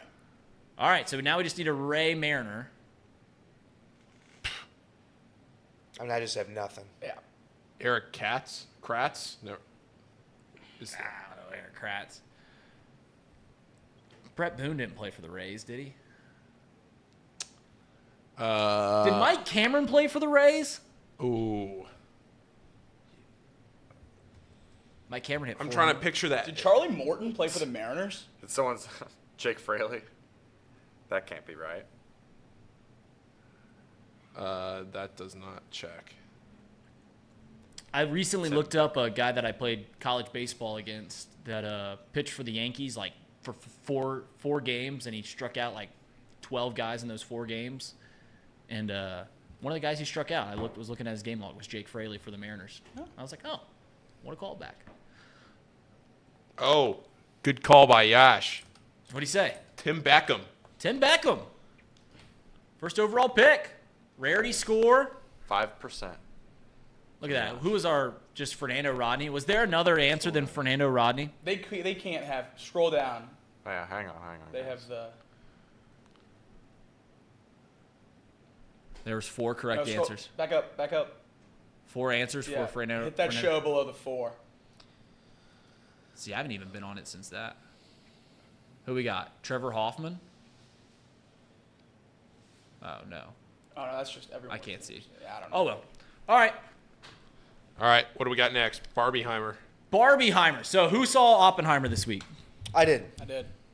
Is the Florence Pugh scene Nice. as great as everyone says it is? Which one? Which one? I heard there's 2. There's 3. There's 3. There's 3? There's 3. There's 3. Each one better than the next. They get better. Yep. So I got to go see it tonight. Yep. Reed, it's one of the best movies I've seen in my alone. life. I'm going to go see it tonight. I looked at tickets in Indianapolis for this week so I could drive after work for the 70mm IMAX. But they didn't have any. The only showtime that had tickets was like 11 p.m. and that drive back at 1 in the morning would be rough. I saw Barbie last night. And the deal with my wife was if I go see Barbie, we can go see Oppenheimer tonight. That's good. Which, by the way, Barbie is not at all. I don't know what you guys are expecting out of that movie. I mean, I've heard it's not good. I liked it. Okay. It is.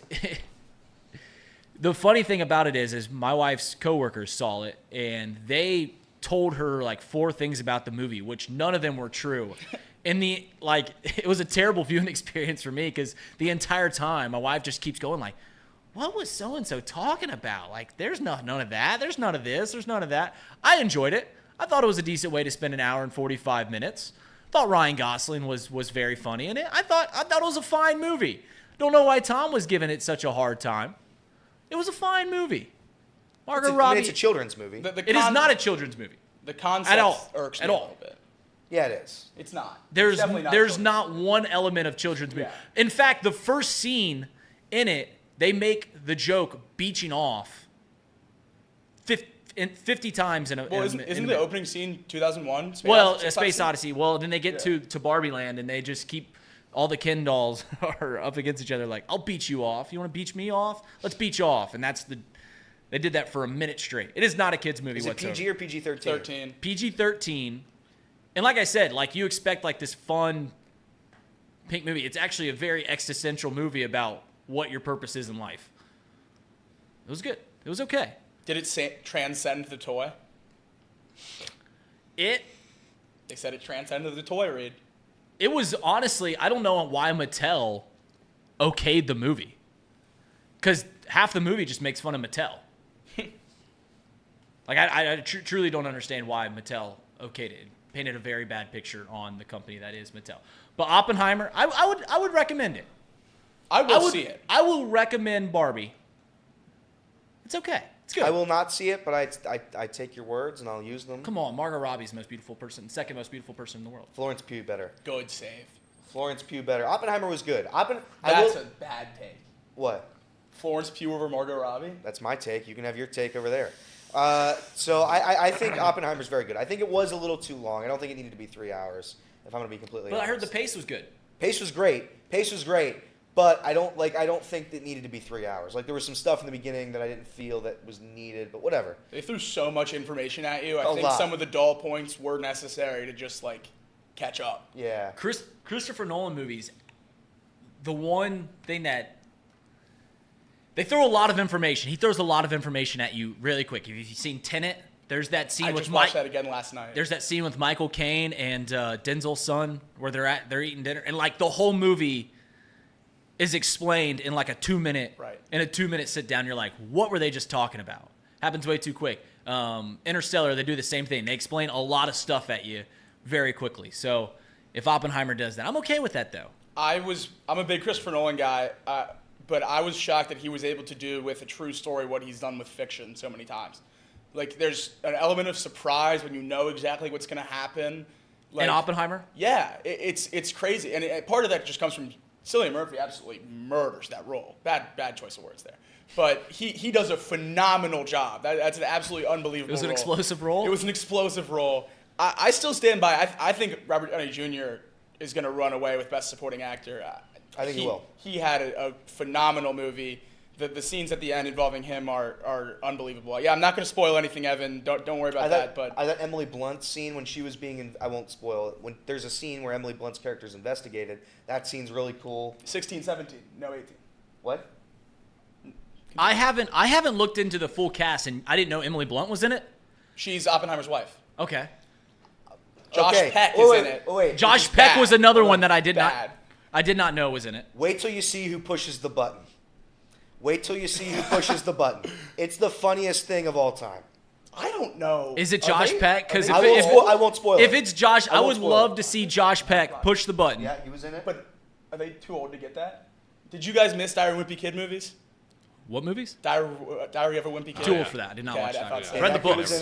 Roderick is in the movie. If you watch The Boys, Huey from The Boys, Jack Quaid is in it. Yeah, I like it. Matt Wolf, the Wolf guy, Nathan Wolf, or Matthew Wolf, he's a distinguishable face if you saw him. He's in it. It's loaded. It's loaded. I would love if Josh Peck pressed the button. Rami Malek, an unbelievable performance. Press the button, and then just like a call back to Drake and Josh just went, Megan. There was a couple times when you're in a very serious, emotional moment, and the camera pans to Josh Peck delivering a line. I'm just like, that's a boob. He can't be a great actor. That's a boob. Like, come on. It's not the only boob you saw in the movie. Hey-o. Jacob, it's your last week, and we were talking about this. The biggest lie that I've heard possibly in my entire life was over the weekend. We were talking about things we're going to do on Jacob's last week. We're gonna go down to Lawrenceburg. We're gonna have 2 Beer Tuesday. We're gonna go to a Reds game. We're gonna do all this stuff. And Jacob looks at us and goes, "Guys, I have other friends that I want to see this week before I leave." No, you don't. Why'd you lie? Yeah, it's just us. You called me out on that pretty quick. So we have plans the next 5 days. Yeah, it's just Monday, Tuesday, Wednesday, Thursday. We'll do something. We'll go golf. It's a packed week. I led that off with I love you guys. I love spending time with you guys outside of work, but I do need to see some other people this week. No. No, you don't. Why are you lying? You keep hammering the line. I guess you're right. When you look back at your internship here with Chatterbox Sports, was without a doubt the best time that you had in Middletown, Ohio. Working through 30 hours over 2 days. I mean, till 1:30 in the morning. There's nothing better than a 30-hour work weekend and your second to last weekend here. I wouldn't have rather spent it anywhere else than the Ohio Challenge. I mean, the hot air balloons didn't even take off. I wouldn't have changed anything for the world. It's a fun time, man. If this crew can make a 30-hour hot air balloon event that much fun, watch out. I told Elliot multiple times. I was like, hey, we got to be here anyways. Let's make the most out of it. Amen. Let's make the most out of it. Amen. All right, let's get in the vault. Oh. I haven't even looked. I've already been in the vault today. Oh. Already been in the vault. I'm already. Placed a wager? I'm already invested, Reed. Placed a wager? I'm already invested. I am. All right, here.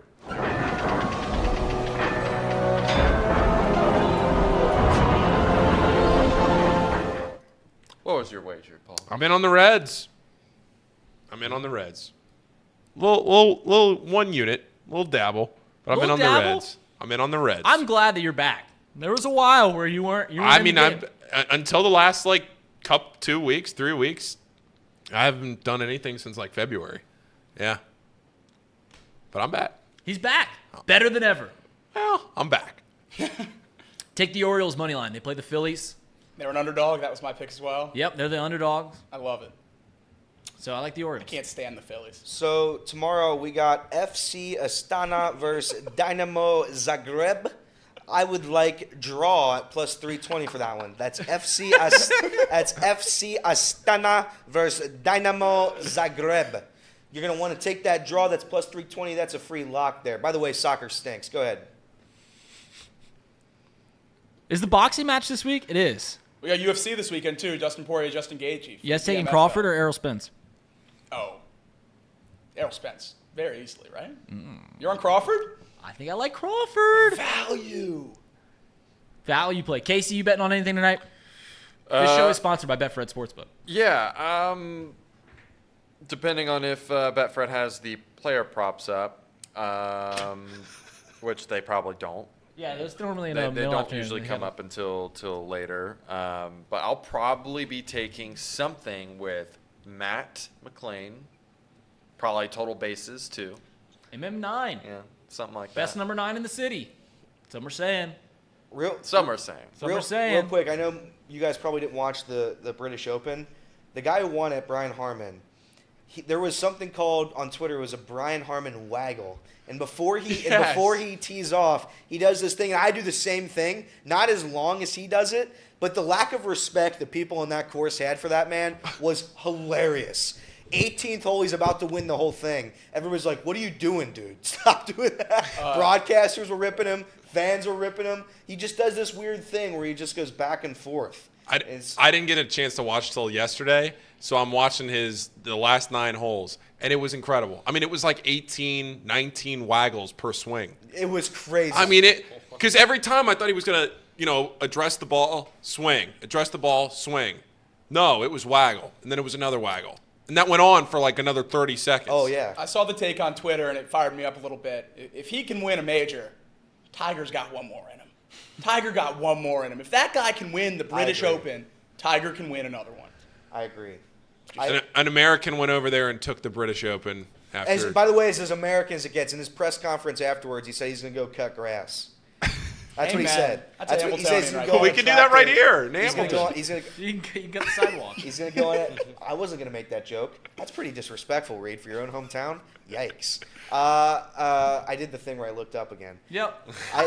Reed, I was letting people know a couple of their ticks. We all have them. I have them. And for Jacob, if you're talking with him and you're making points, he'll go correct. He does that a lot of times. And we don't need to do this right now. Yeah, let's do it. All right, let's go around the room. Reed, we'll start with you. Elliot does a thing where he does 2 things. When he's making a joke, he does one of 2 things to help the joke land, I believe. He will make the joke and then quickly transition into another point to keep the speed of the joke rolling. So he'll be like, "That was a very disrespectful thing he said about the city." But yeah, about Wyndham Clark or whatever. He does that. And then also, when he's being very sarcastic, if he's talking to you, if he's talking to the camera, he looks up as he's making the sarcastic comments. So he's got eye contact, sarcastic comments up here, then back to eye contact. So I've recognized that. Jacob does a thing. I've already talked about the correct. You're mean. This is These exactly are all social correct. cues. This is what I mean with the emotional damage. This isn't. I have them too. We all have them. Jacob does a thing where, say you're discussing something, and Elliot goes, Jonathan India is probably the worst second baseman defensively in the division. Jacob will go, we're talking the worst in the league. I do He's that. the worst in the league. He's the worst ever. Right. It's right there. Casey takes his gears turn a lot. Before he makes a point, he'll go, he takes the stand. So he'll go, yeah. And then starts talking. Like he establishes that he is talking and he wants his time, but he makes you wait for it. He puts you on the cliff there. So he goes, yeah. When I say Geno Smith is top 10, he does stuff like that. Paul does a lot of hmms. He just did it right there. He goes, And also when he's looking at you, he'll do one of these. Like if he's got nothing to say, he'll just go with his eye contact. Also, Paul has a lot of friends. Paul, whenever like a broadcaster is brought up on the show, he's oh yeah, I'm really close with him. He does it almost automatically, regardless of who was brought up. He's like, I've got a lot. Yeah, I was talking to him last week. He does that every single time. So the amount of eyebrows I get over that computer screen on a daily basis, I mean, it's astronomical. That number is so high. It's hard because it's like I'm trying to like give you, and then it's like I get here, and the only thing I can. I understand. I'm just saying. It's an eyebrow-heavy show for the boys over here. The other thing about Jacob is I couldn't possibly disagree more. That's a great line. We get that a lot. That's once a show. The eyebrow raise from Paul comes with a slight grin too. It's like, I do. Yeah, you can see them in the eyes. Oh, there's no doubt. Yeah. You guys want to crack mine open? Well, you're just mean. Yeah, you're just mean. Yeah, yours is just malice. You get to plan a show. You orchestrate a whole segment on making fun of everyone else in the room. I mean, show your true colors. The worst part is he comes in here and he plays victim for when we make fun of Hamilton, and then he just uses that as He's not fire. making eye contact. He wants me to make fun of the lawnmower guy. He staged that lawnmower guy out in the yard, or not in the yard. Excuse me. That's what you would think. You would think. The sidewalk. The sidewalk. Big Ham. We need to have a conversation about Big Hamilton. Big Hamilton conspiracy now. That's what I think. So yeah, Reed's cool. Minor emotional distress is how Jacob describes it. That's what they think. That's what they think. All right, what are we having for lunch today? Yes. Go to lunch. Yes. Sir Boy Wonder. Reed, you obsessed over bum Jacob players. gets to put. All right, we each pick 2 options. Jacob gets 4 because it's his last week. I don't want to do that. I don't want that. You don't want to go to lunch? I don't want 4 options. No, where do you want to go then? Let's just make the wheel. No special treatment. Oh, okay. Make the wheel. Okay. Got to follow the wheel. Yeah, gotta follow the wheel. We never disobey the wheel. We gotta respect Jacob's wishes. We never disobey. I also don't think I can name 4 restaurants. I got 4 in the pocket. All right. Who's up first? Wingstop. Oh, God, dude. Hothead. Reed. I think we keep Eric on the board for sure. Put the trampoline park up there. Yep. Yep. Trampoline park. Yep. What are we going to do if we get the trampoline park, boys? We're going to go. We're going to jump on trampolines. That's what we're going to do. Casey, my second choice is Sonic. Dude. Wingstop and Sonic on the same wheel. Wingstop's objectively good. You're just a hater. Yeah, I don't understand the Wingstop hate. Jocko's in for Gabriel. Oh, no. What a wheel. For Fatima, give me, this is my only suggestion. Never been together. The Avenue. Oh, wow. All right. Let's go. Make sure Firehouse is up there because I love Firehouse. We eat at Firehouse so much. I love it. You don't like it? Throw Culver's up there. It's like the 4th best sandwich shop. Jacob hates Firehouse. I'm putting Jersey on here. There's Jersey Mike's a stone's throw away from this office, and we go to Firehouse. It's absolutely. You don't like Firehouse, huh? When there's a Jersey All right. Mike's, and you want a Spin it. sub, you go to the Jersey. Everett Henry, take of the millennium. Wingstop is the Sonic of wings. Agreed. Why haven't they figured out fast food wings? It seems so simple. It does. It seems so simple, and they just can't do it right. See ya, Jersey. That's a shame. Casey is abusing the keyboard. To be fair to Casey, that keyboard's the most fun to type on of all time. Yeah, it is. Did you put Jackos in there, not Jockos? Come on, Casey, what are you doing? That's the same. That's because You we're all uncultured jack-offs. swine. Yeah. The chicken livers. Did All 8 Up get put out of business again, or are they open? All 8 Up's open. All 8 Up's open.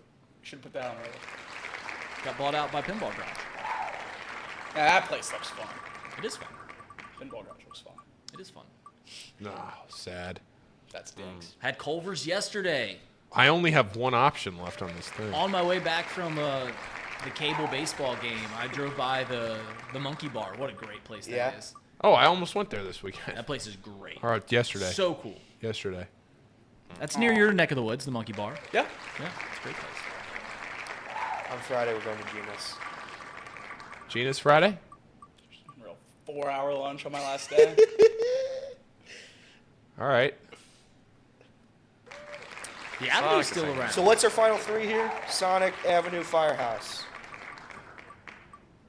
Yes, Firehouse. Down to the wire again. Uh-oh, is that going to stay on Sonic? Yeah. Oh, yeah. Oh, all right. All right. This isn't We're- terrible. We're going The someone Avenue has else. the best chicken wings I've ever had. Oh, fine. For what it's worth. The Avenue. I've Wow. never been there. The Avenue To watch won. a Bengals game. All right, the Avenue. We're going to the wall. Let's go. The Catholic ghetto, as they call it in this area. If I said that in front of my dad, he'd kill me. You want to talk about, I get offended when people say stuff about Hamilton. If you start talking about the neighborhood Lindenwold in a negative light, Mark Mouse will get on your case very quickly. But thank you for spending the most worthless hour of your day here on Box Lunch. It is presented by Betfred Sportsbook. We'll see you on Wednesday. See you guys.